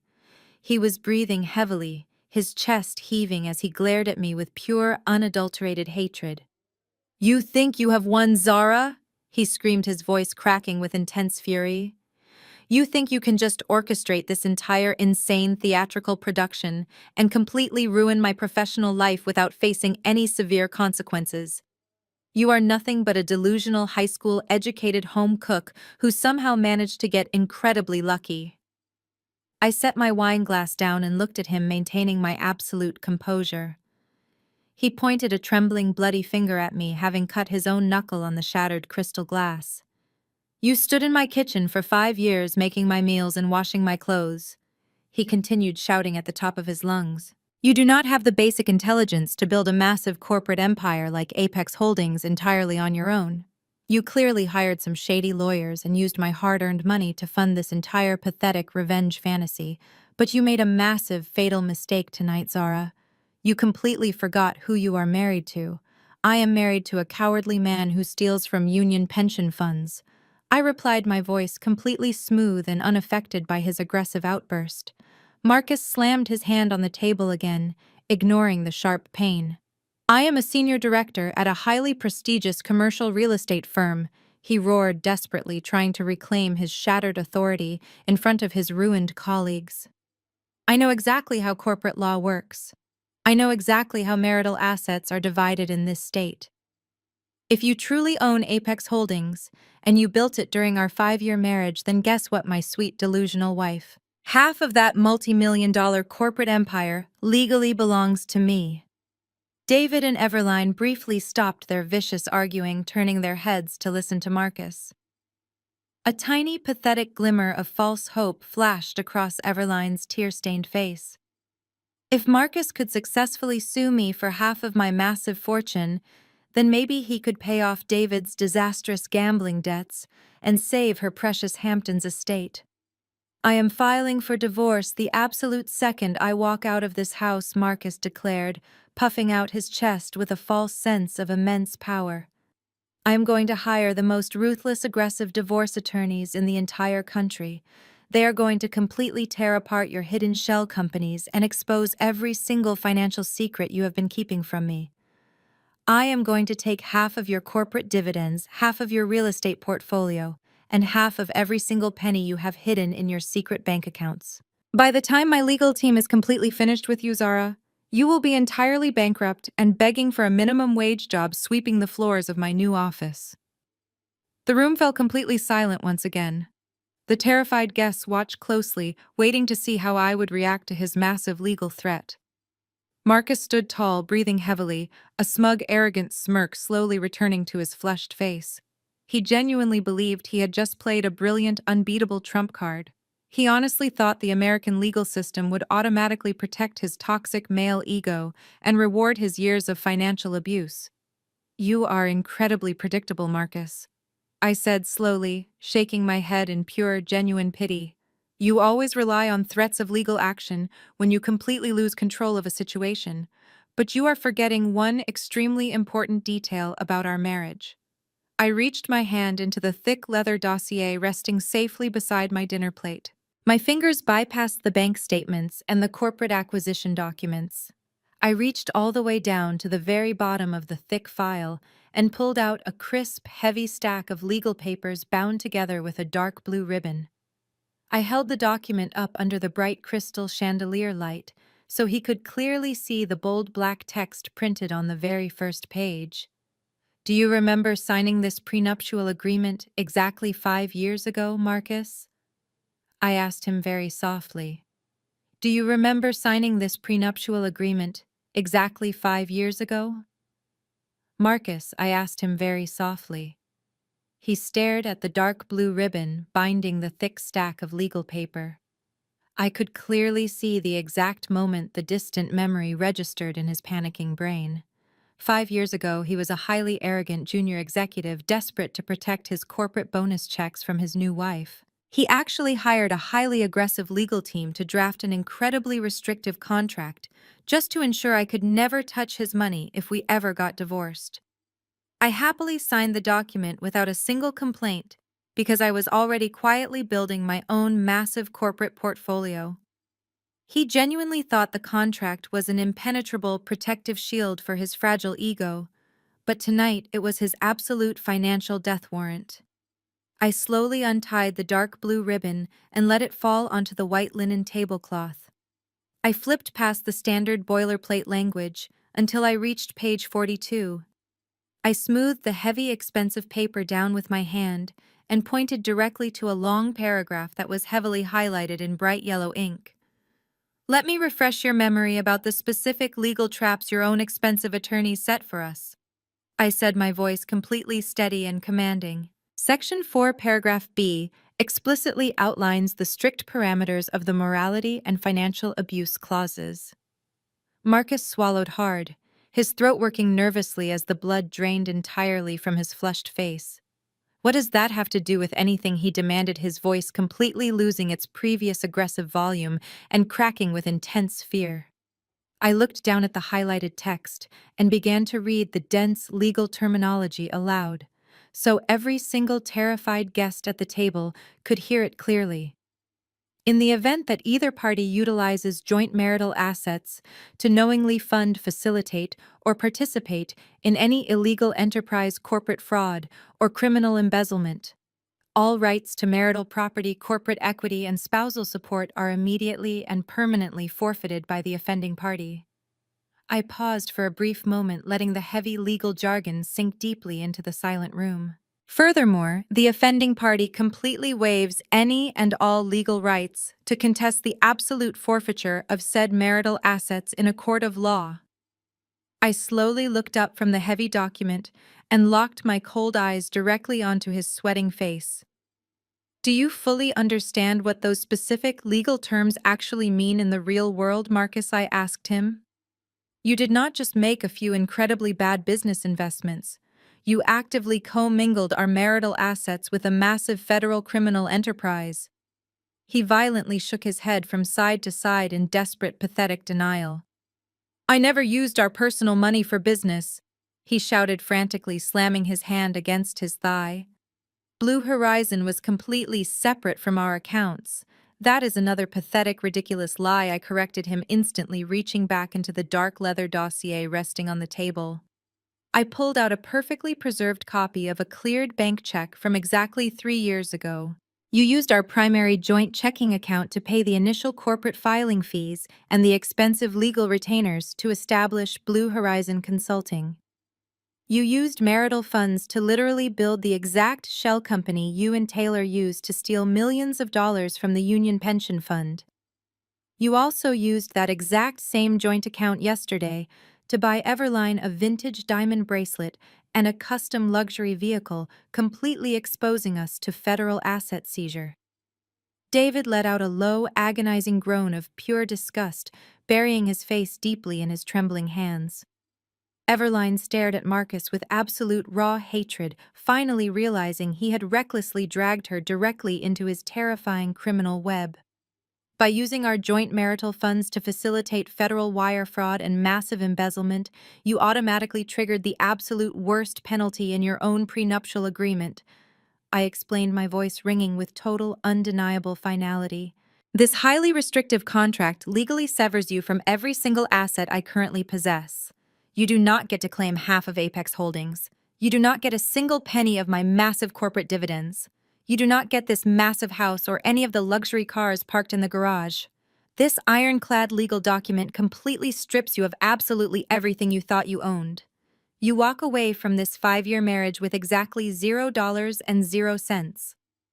Marcus stared at the prenuptial agreement as if it were a highly venomous snake resting quietly on the dining table.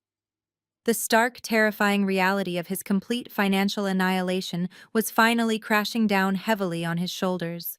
He was entirely trapped by his own arrogant legal maneuvering. He stared at me, his chest heaving rapidly as his desperate mind wildly scrambled for any possible escape route. Then he suddenly threw his head back and began to laugh. It was a loud, hysterical, completely unhinged sound that echoed violently against the crystal chandeliers above us. The sheer desperation in his breaking voice made his terrified colleagues physically recoil in their heavy leather chairs. He slammed his bleeding hand against the polished wood of the table one more time, glaring at me with absolute madness. "You cannot enforce that," he screamed, pointing a violently shaking finger directly at my calm face. "My firm's legal team will completely crush you in court. I am a senior partner." "You are a senior partner."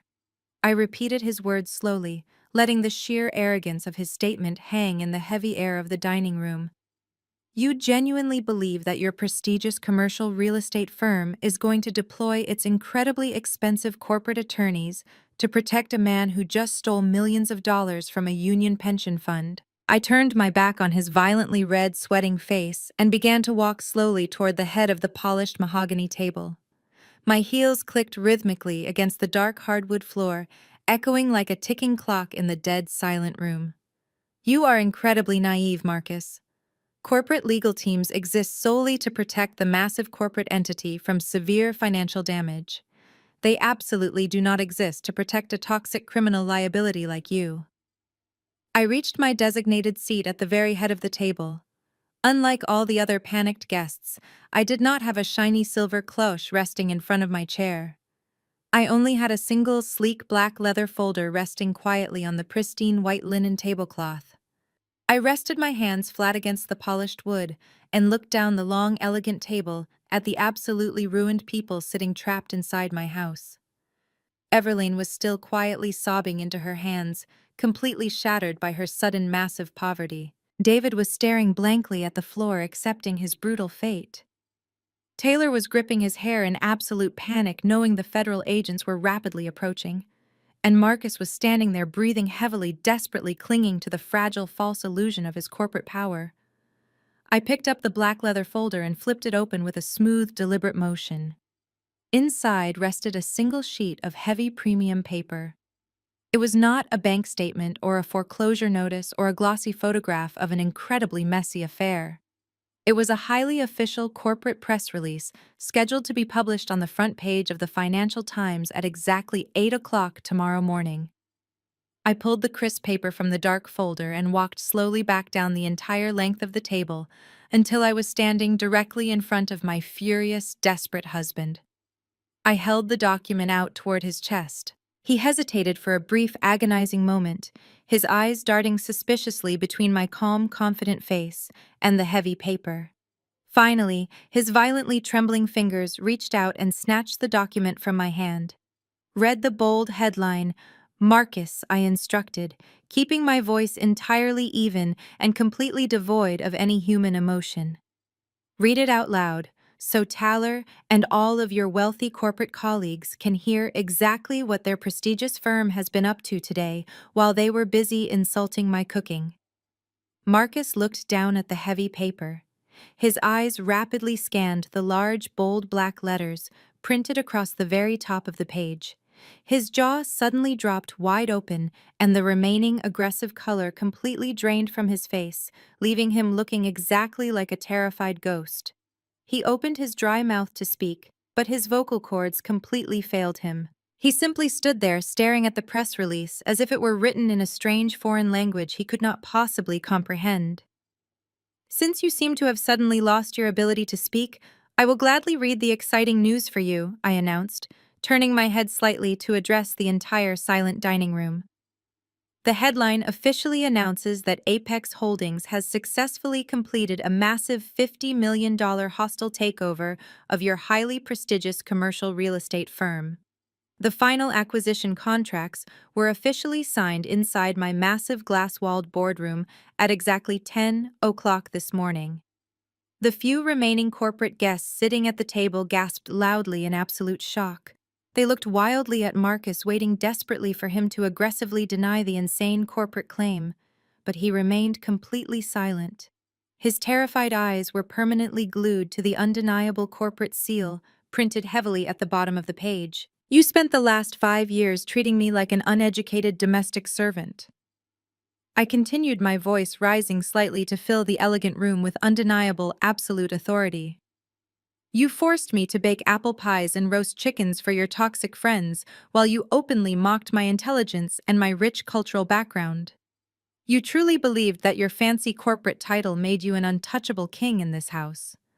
But while you were busy playing golf and stealing union money to buy Everline expensive sports cars, I was quietly building a massive financial empire entirely from scratch.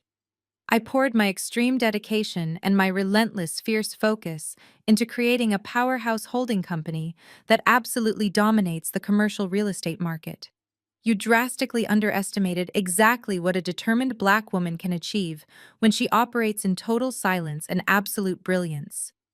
Marcus slowly lowered the heavy legal paper. His hands were shaking so violently he could barely hold on to the single sheet. "You bought my company," he whispered, his voice sounding incredibly small and entirely broken. "I did not just buy your company, Marcus," I corrected him, stepping incredibly close to his terrified, pale face. "I bought the massive parent company that owns your firm and every single lucrative subsidiary attached to it. I am the new permanent majority shareholder of your entire corporate existence. I am the sole powerful person who dictates the financial future of your highly prestigious firm. And as of this very morning, I am officially your ultimate boss. And as of this very morning, I am officially your ultimate boss." Marcus staggered backward slightly, as if the heavy, confident words had physically struck him forcefully in the chest. His terrified eyes darted wildly around the silent, elegant dining room, searching desperately for someone to tell him this was all just a terrible nightmare. But Tyler was looking away in panic. David was still completely broken, and Everline was silently weeping into her hands. He was entirely alone. I did not give him a single second to recover his shattered breath or attempt to formulate another pathetic lie.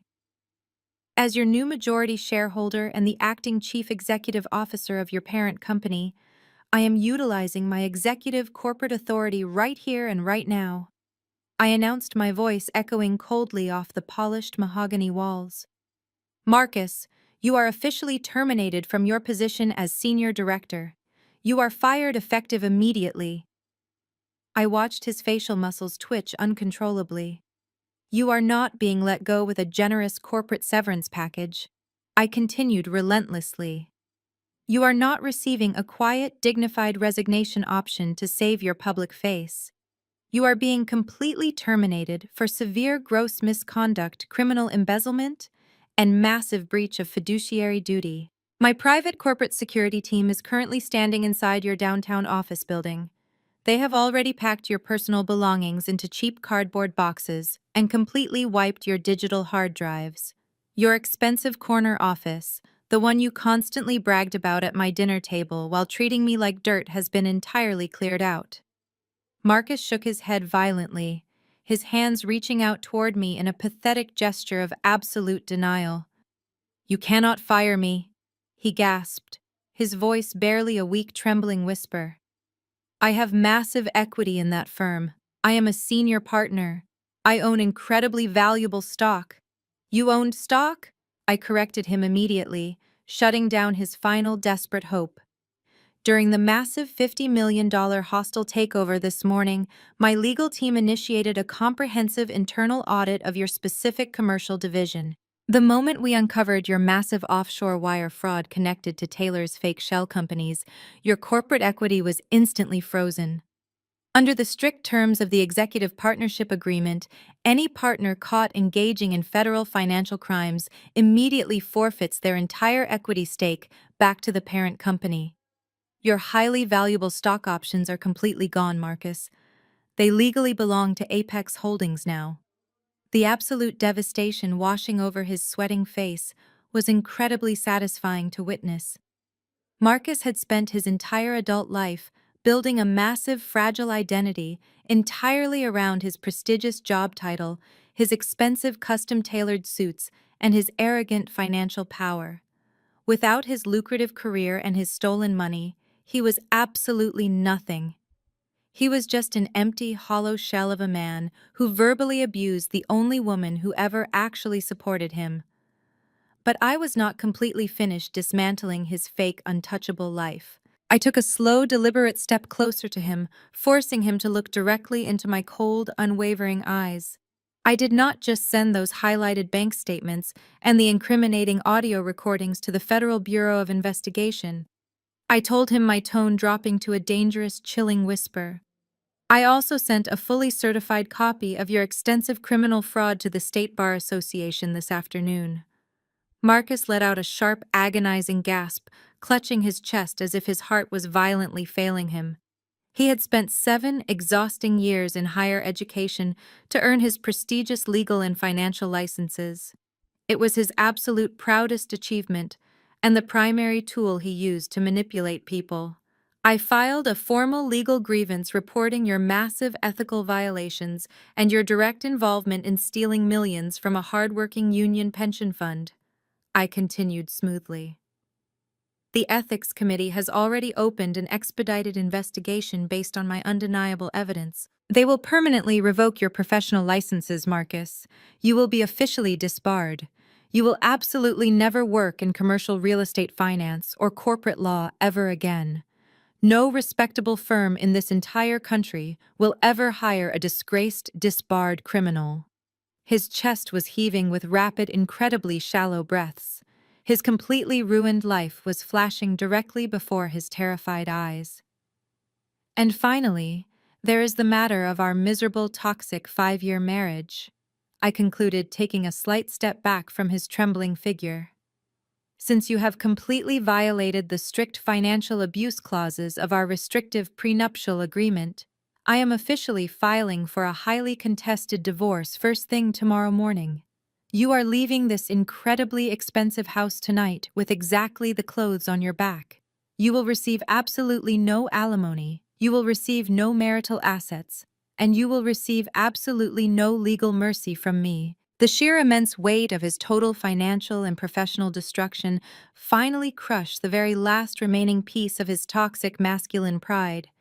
His trembling legs completely gave out beneath him. Marcus collapsed heavily onto the dark hardwood floor, landing violently on his knees right in front of my expensive designer shoes. His arrogant posture was entirely shattered, his face was covered in cold, terrified sweat, and he slowly reached his shaking hands up toward me, desperately preparing to beg. His arrogant posture was entirely shattered, his face was covered in cold, terrified sweat, and he slowly reached his shaking hands up toward me, desperately preparing to beg. "Please, Zara," he cried out, his voice completely breaking into a pathetic, high-pitched whine.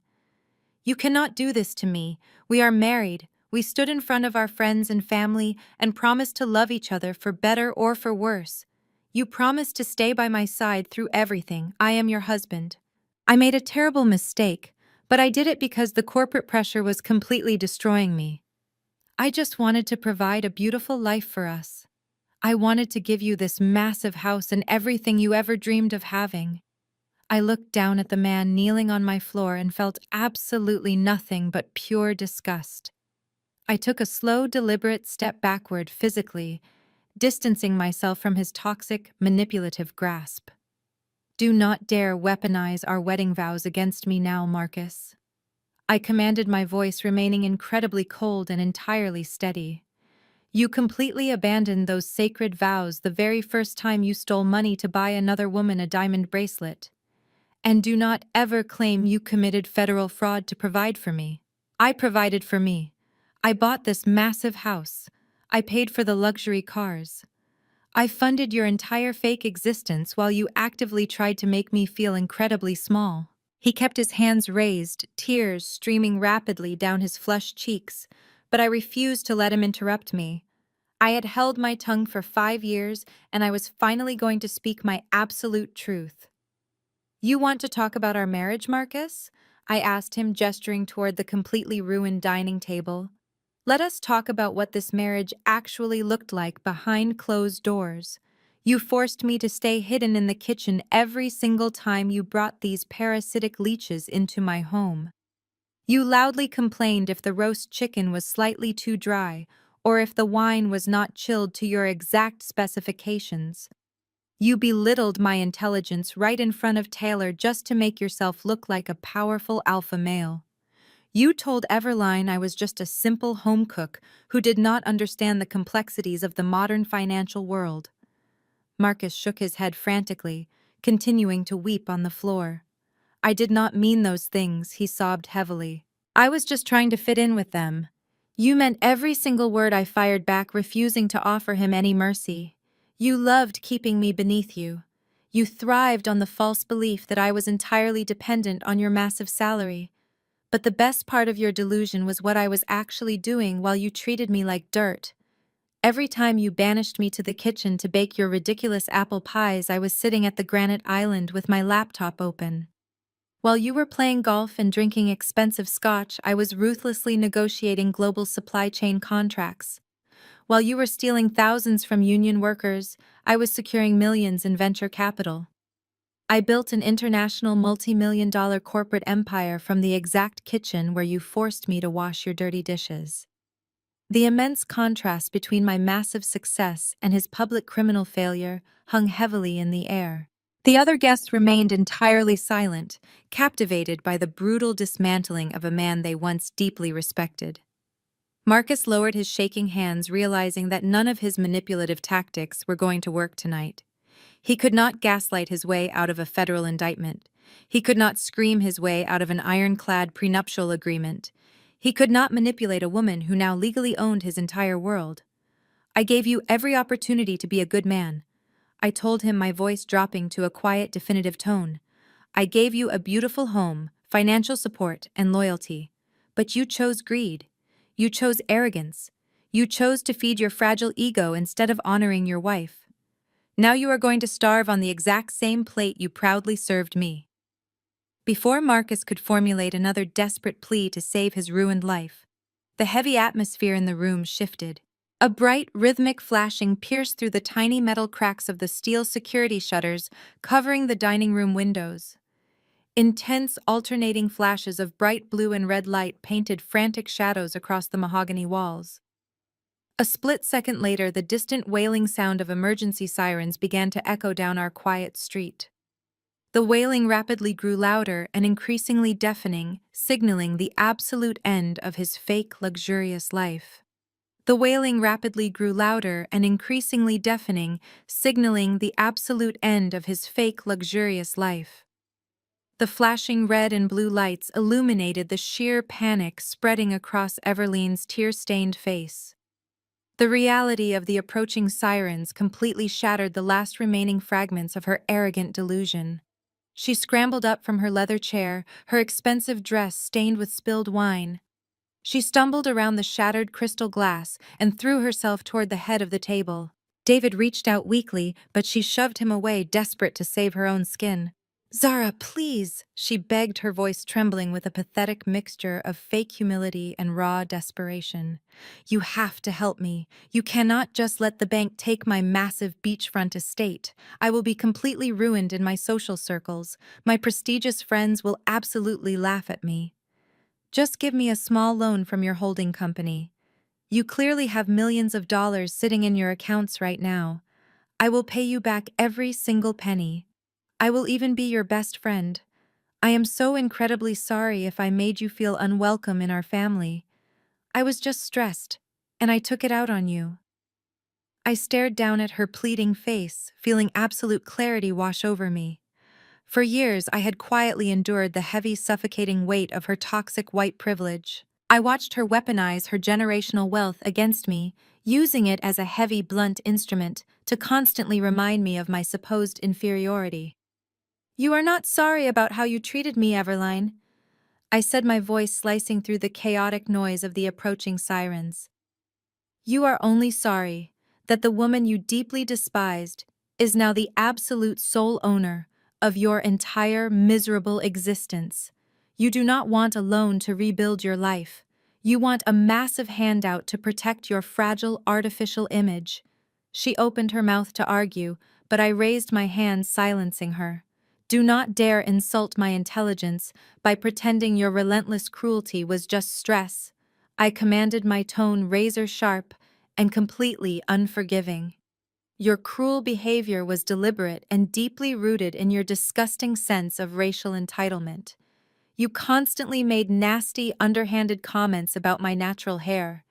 You openly mocked the traditional food my grandmother taught me. You looked at my rich, beautiful black heritage and you saw nothing but cheap ethnic stereotypes, because your narrow, arrogant mind could not possibly comprehend a black woman achieving more success than you ever could." Everline flinched physically, shrinking back under the heavy, undeniable weight of my accusations. Her eyes darted toward the heavily shuttered windows as the loud sirens outside abruptly cut off, signaling that the emergency vehicles had parked directly in my driveway. "You proudly flaunted your old money as if it made you an inherently better human being," I continued, refusing to let her look away from my cold gaze. "But your precious generational wealth was nothing but an incredibly fragile house of cards built on massive gambling debts and toxic loans. Meanwhile, my wealth was built entirely on grueling hard work, relentless late nights, and the brilliant financial legacy of my own family. I am completely breaking the cycle of financial abuse right here in this dining room today. I am drawing an ironclad permanent boundary. You are entirely cut off, Everline. You will not receive a single dime from me or my corporate entities. You and David will face the absolute brutal consequences of your massive financial failures entirely on your own." She let out a loud, dramatic wail, collapsing against the edge of the polished mahogany table. "Please, Zara," she sobbed hysterically, gripping the white linen tablecloth. "I have absolutely nowhere to go tonight." "You can go exactly where you constantly tried to put me," I replied coldly. "You can go straight to the bottom." The heavy, chaotic silence inside the dining room was suddenly completely shattered. Heavy, synchronized footsteps stomped loudly across my stone front porch. The four massive security guards standing in my kitchen hallway immediately stood at absolute strict attention, waiting for my final command to unlock the house. Tyler whimpered loudly, pressing his back tightly against the far dining wall. Marcus remained kneeling on the dark hardwood floor, his face completely buried in his shaking hands. Then came the sound we had all been waiting for. It was a series of incredibly loud, aggressive pounds against my heavy oak front door. The heavy wood physically shook under the immense force of the authoritative knocking. "FBI, open up right now!" A deep, booming voice shouted from the other side of the heavy door.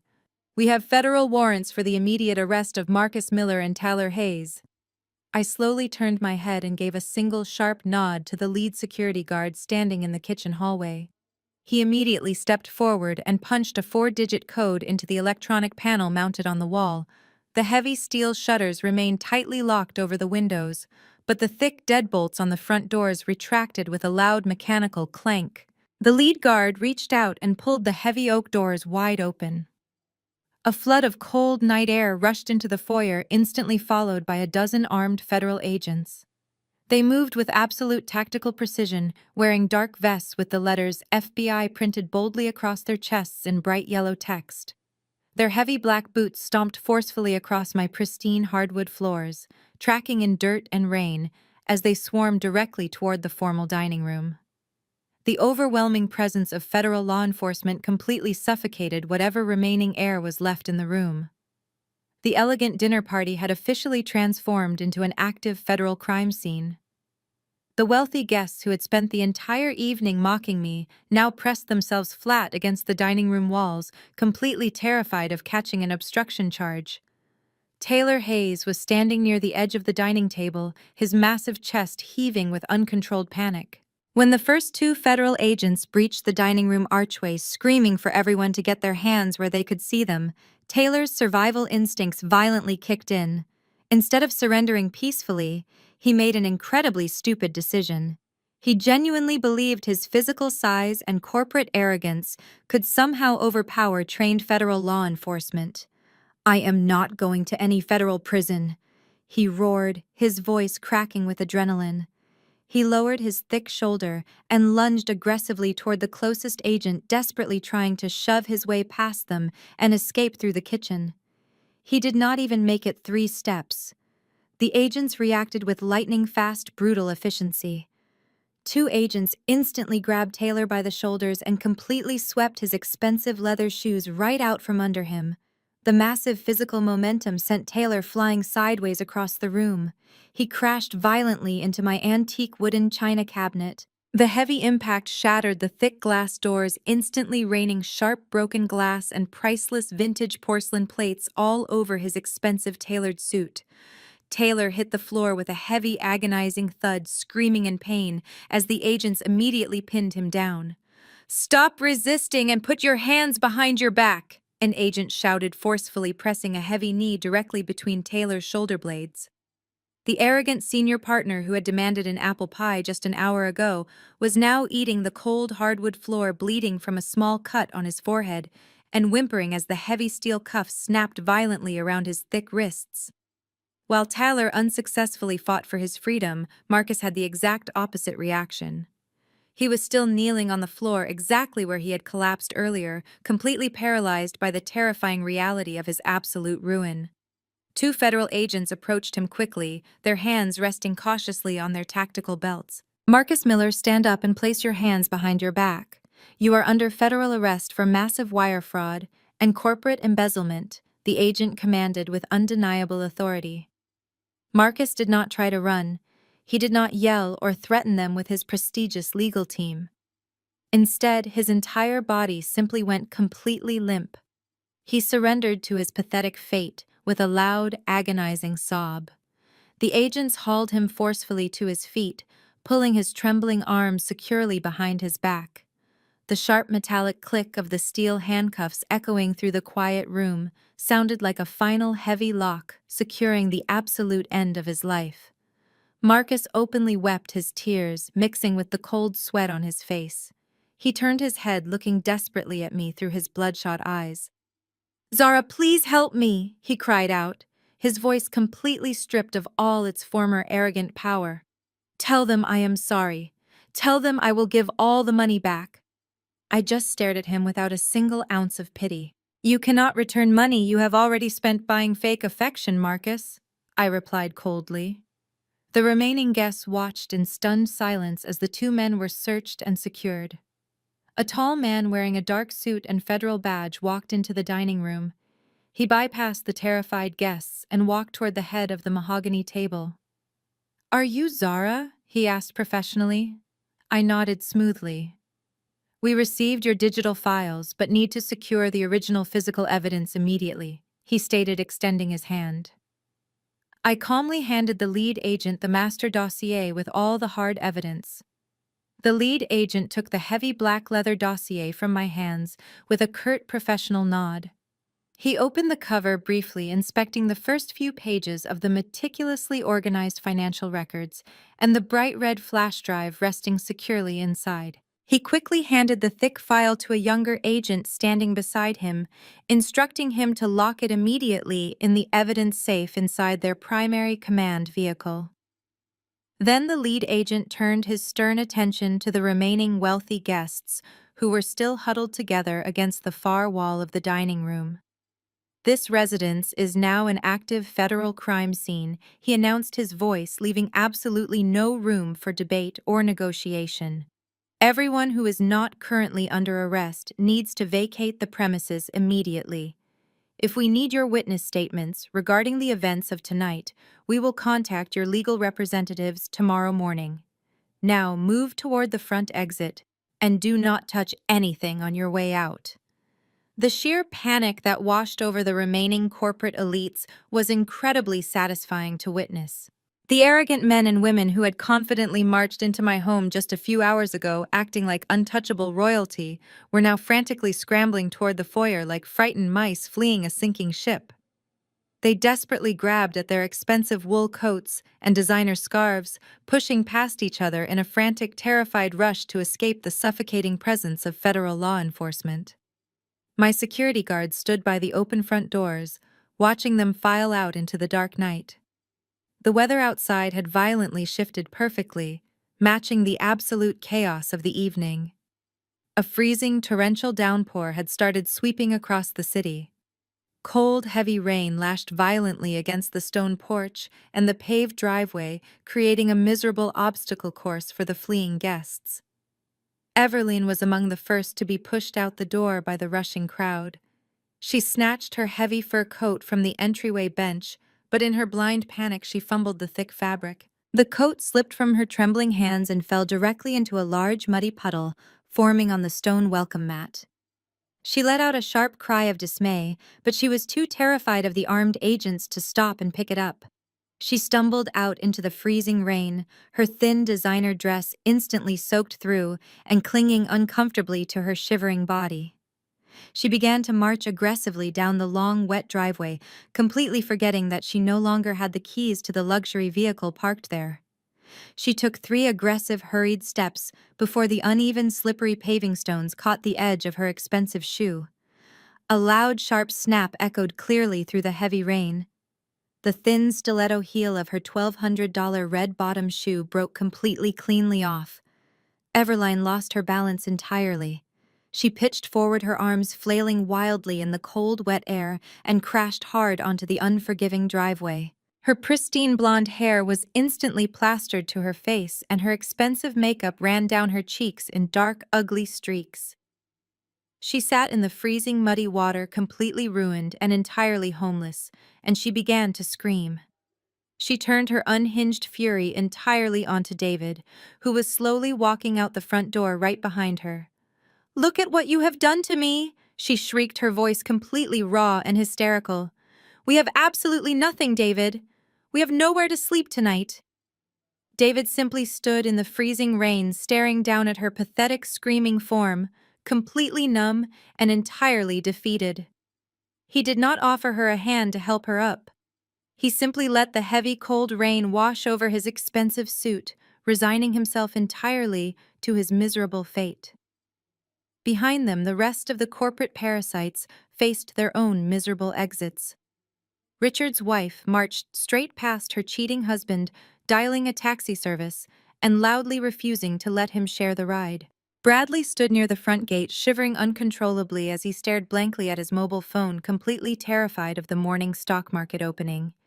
Finally, the federal agents began to lead the two arrested men out into the harsh storm. Taylor was pushed out first, still loudly threatening to sue the entire federal government, while the agents practically dragged him toward the waiting armored vehicles. Then came Marcus. He walked incredibly slowly, his head bowed, his expensive tailored suit instantly drenched by the heavy freezing downpour. The cold metal handcuffs were secured tightly behind his back, forcing his shoulders into a hunched, defeated posture. Just as he reached the absolute edge of the front porch, stepping over the threshold of the heavy oak doors, Marcus suddenly stopped walking.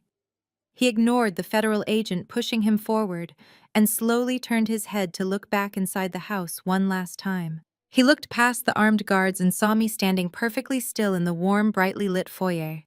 I was completely dry, entirely unbothered, and radiating absolute, undeniable authority. I was not the subservient home cook he had tried to humiliate. I was the powerful chief executive officer who had masterfully dismantled his entire existence. In that brief, silent moment, looking through the freezing rain, the devastating reality finally crashed down on him. He saw exactly what his toxic arrogance had cost him.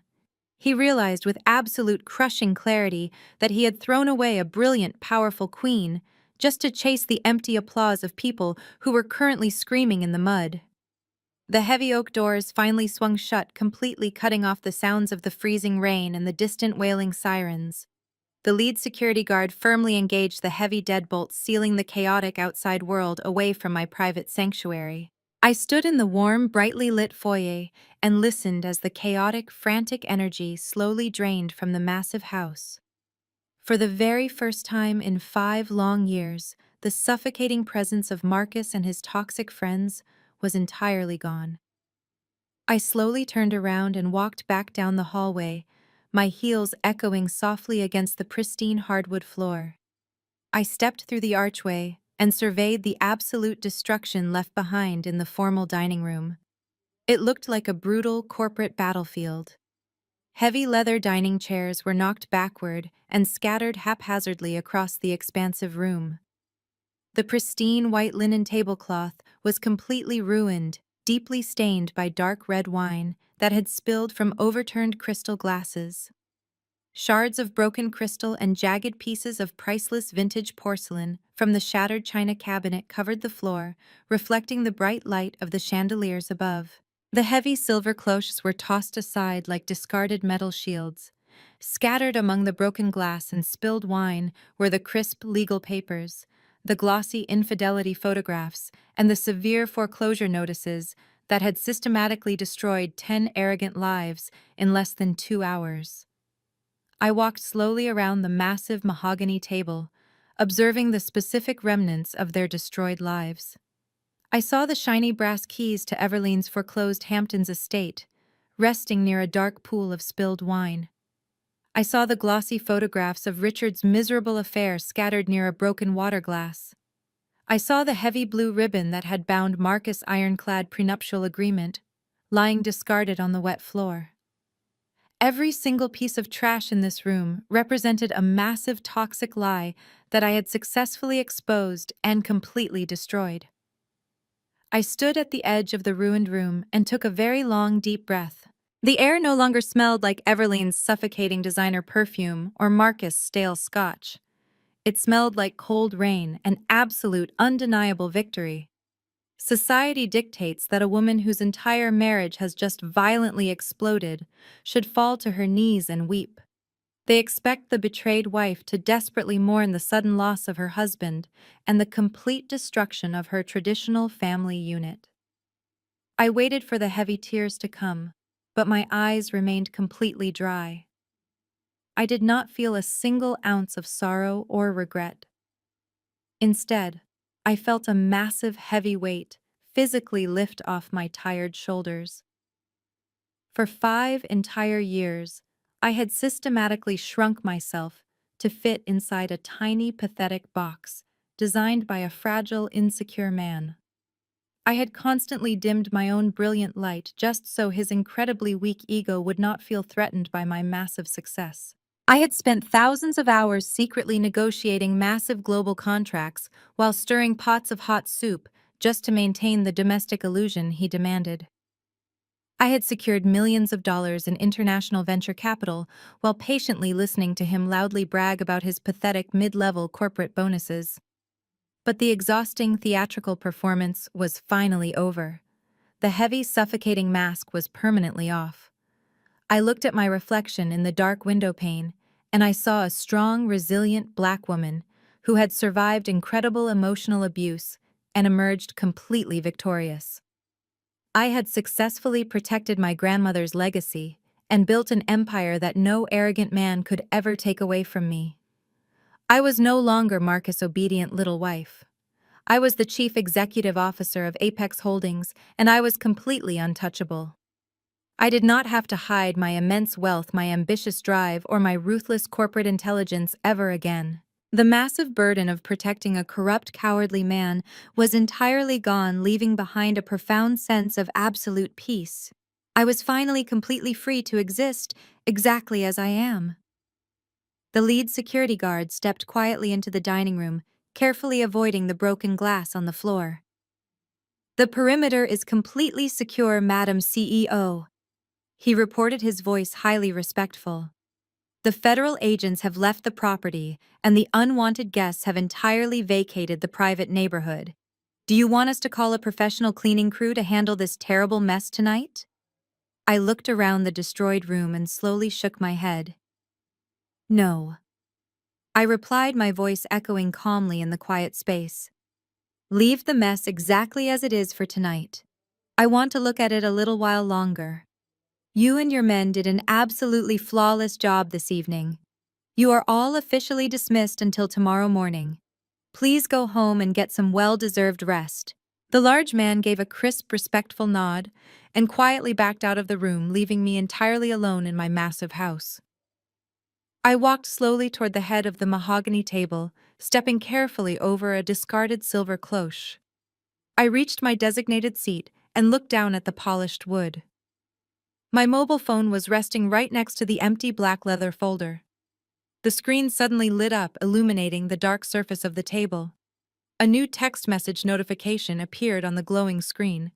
It was from my lead corporate attorney, Ms. Sterling. I picked up the phone and read her brief, concise message. "The massive acquisition paperwork has been successfully processed, and the executive board has been completely notified," she wrote. "The commercial real estate firm is officially yours, Zara. What is your first order of business?" I stared at the glowing screen of my mobile phone for a long, quiet moment. My fingers moved swiftly across the digital keyboard. "Fire the entire executive board first thing Monday morning," I typed back, sending the definitive message into the digital ether. I locked my phone and slid it deep into the pocket of my tailored dress. I turned my back on the completely ruined dining room and walked down the short hallway, pushing open the heavy swinging door that led directly into my sprawling gourmet kitchen. The massive space was completely pristine and unnervingly quiet. The private caterers had furiously scrubbed every single inch of the imported granite countertops and polished the stainless steel appliances before frantically fleeing the property. The cold, sterile smell of harsh chemical cleaner still lingered lightly in the air, completely masking the warm, comforting scent of the roasted French chicken they had taken with them into the rainy night. I walked slowly to the very center of the room and ran my hand along the cool, smooth surface of the massive central kitchen island. This exact room was supposed to be my permanent domestic prison. Marcus had specifically designed this suffocating narrative to keep me entirely contained and easily controlled. He desperately wanted a pretty obedient wife who stayed quietly out of sight preparing lavish, elaborate meals for his arrogant colleagues while he loudly played the role of the powerful, wealthy provider. He honestly believed that confining me to this culinary space would completely strip away my ambition and make me entirely dependent on his stolen corporate wealth. He fundamentally misunderstood the very nature of this room, and he completely underestimated the deeply rooted power of the women in my family. Marcus looked at a kitchen and saw absolute servitude. I looked at a kitchen and saw the exact birthplace of my entire financial empire. My grandmother did not have a fancy corporate corner office or an incredibly expensive Ivy League education. She had a tiny, cramped kitchen in a deeply segregated neighborhood and an absolutely brilliant mind for complex logistics. She started a small neighborhood catering business using nothing but her incredible talent for authentic Southern soul food and an unwavering, relentless work ethic. I grew up sitting on a chipped wooden stool, watching her effortlessly manage complex supply chains, negotiate fiercely with local grocery vendors, and balance detailed accounting ledgers entirely by hand. She taught me that true wealth was never about wearing expensive designer clothes or driving leased luxury cars like Everline did. True wealth was about owning the actual land, owning the fundamental resources, and maintaining absolute ironclad control over your own financial destiny. When I first started Apex Holdings 5 years ago, I did not use a massive family trust fund or stolen union pension money. I used the modest inheritance my grandmother left me from her lifelong catering business. I sat right here at this exact granite island late at night long after Marcus had gone to sleep in our expensive bed. I analyzed commercial real estate trends, I ruthlessly acquired distressed properties, and I slowly built an untouchable corporate portfolio. Every single time Marcus condescendingly told me to go bake a pie, I simply smiled, walked into this room, and bought another massive commercial building. He thought he was actively suppressing my potential, but he was actually giving me the perfect quiet cover to orchestrate his total professional destruction. He handed me the exact tools to build my corporate guillotine. I walked over to the massive double-door refrigerator and pulled the heavy stainless steel handle. The cold air rushed out, washing over my face and clearing my mind. I reached inside and pulled out a large wooden bowl overflowing with crisp, bright green apples. I carried the heavy bowl over to the central island and set it down with a highly satisfying thud. I opened the deep lower pantry drawers, gathering heavy bags of pure cane sugar, rich brown cinnamon, and premium vanilla extract. Taylor had aggressively demanded an apple pie tonight. He pounded his heavy fists on my dining table and treated me like a cheap hired servant simply because he felt entitled to consume the direct fruits of my personal labor. Marcus had completely expected me to eagerly serve his toxic friends and desperately beg for their shallow, worthless approval. They wanted to consume my energy and leave me with absolutely nothing but dirty dishes and a broken spirit. I pulled a sharp paring knife from the heavy wooden block sitting on the counter. I picked up the first crisp green apple, feeling the smooth, cold skin against my palm. I was finally going to bake the exact dessert they had so loudly demanded all evening long. But this time, the warm, sweet cinnamon apples and the perfect, flaky golden crust were not meant for arrogant thieves or racist parasites. I began to carefully peel the apple, watching the thin green ribbon fall onto the granite counter. I was baking this pie entirely and solely for myself. The kitchen quickly filled with the rich, intoxicating aroma of brown sugar melting slowly into sweet cream butter.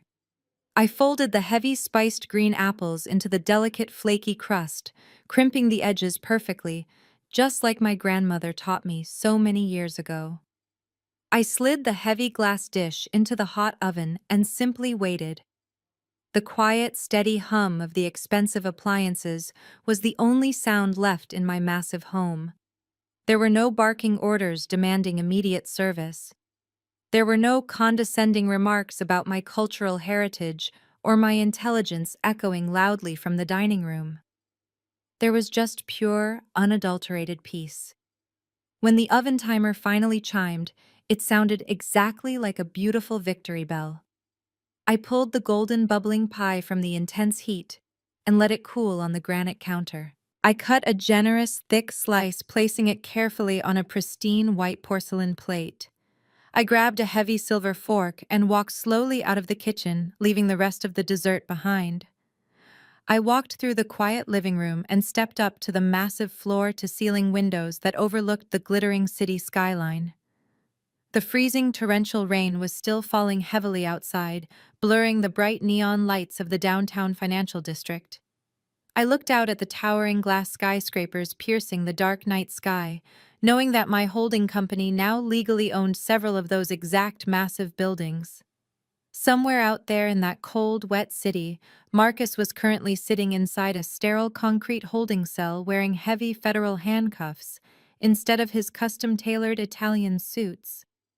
Taylor was desperately trying to convince a federal public defender to take his massive fraud case because his offshore accounts were completely frozen by the government. Everline and David were wandering the flooded streets, completely locked out of their lavish life, scrambling to find a cheap roadside motel that would accept a heavily maxed-out credit card. And here I was, standing in the absolute warmth of my fully paid-off mansion, eating a perfect slice of homemade pie. I took a slow, deliberate bite, tasting the sweet cinnamon and the warm, tart apples. I looked directly into the reflection of the dark glass, and then I looked right past it directly at you.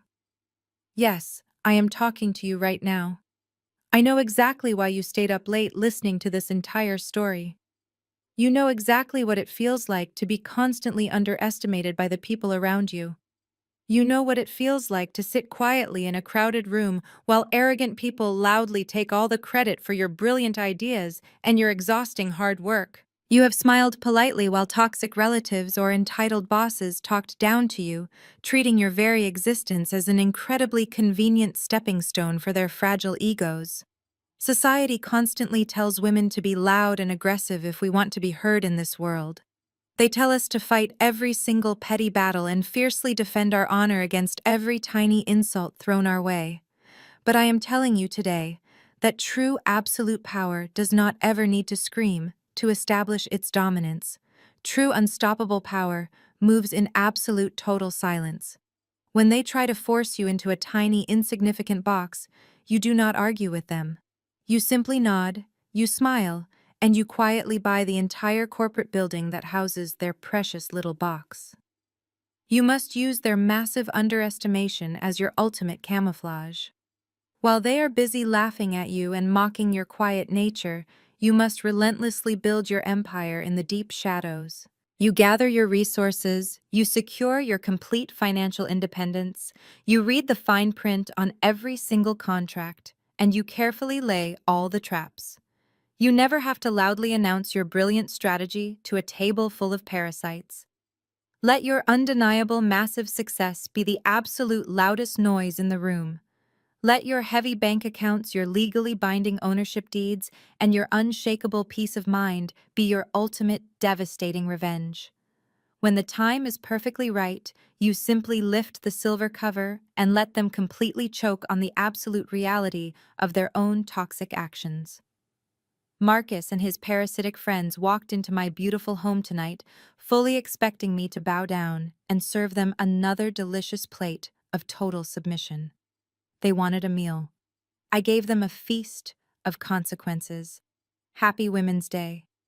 If you enjoyed this story of absolute corporate revenge and silent feminine power, do not forget to hit the like button right now. Share this video with a brilliant woman in your life who absolutely needs a quick reminder of her immense, unstoppable power. Make sure you subscribe to the channel and turn on all notifications so you never miss another story of sweet, absolute justice. Leave a comment down below and tell me exactly how you are building your own silent empire this year. Would you like me to write another story, exploring the next chapter of Apex Holdings? The story of Zara's meticulously planned corporate revenge is an exhilarating read, but beneath the dramatic dinner party reveals and federal arrests lies a profoundly practical lesson: the immense power of moving in silence. Often when we are underestimated, marginalized, or belittled by those around us, our first instinct is to loudly defend our worth. We want to argue to prove our detractors wrong and to demand the respect we know we deserve. However, this narrative beautifully illustrates that you do not always need to scream to establish your capability. In fact, other people's underestimation can serve as your greatest camouflage. While Marcus and his toxic friends were busy feeding their fragile egos by forcing Zara into the role of a subservient home cook, she was using that exact cover to build a multi-million-dollar empire. She didn't waste her energy fighting their petty daily insults. Instead, she channeled her brilliance into tangible, undeniable success, reading the fine print securing capital and outmaneuvering them in the real world. By the time they realized who she truly was, they were already caught in her trap. Her success spoke much louder than their arrogance ever could. The core takeaway is to stop seeking validation from people who are fundamentally committed to misunderstanding you. True empowerment comes from recognizing your own worth and doing the quiet, relentless work required to build your own solid foundation. When you are deeply rooted in your own reality, the arrogance of others becomes a weakness you can outgrow, rather than a cage that confines you. Let your tangible accomplishments be your absolute loudest statement. Take a moment today to identify one area of your life where you can stop arguing your worth and start quietly building it instead.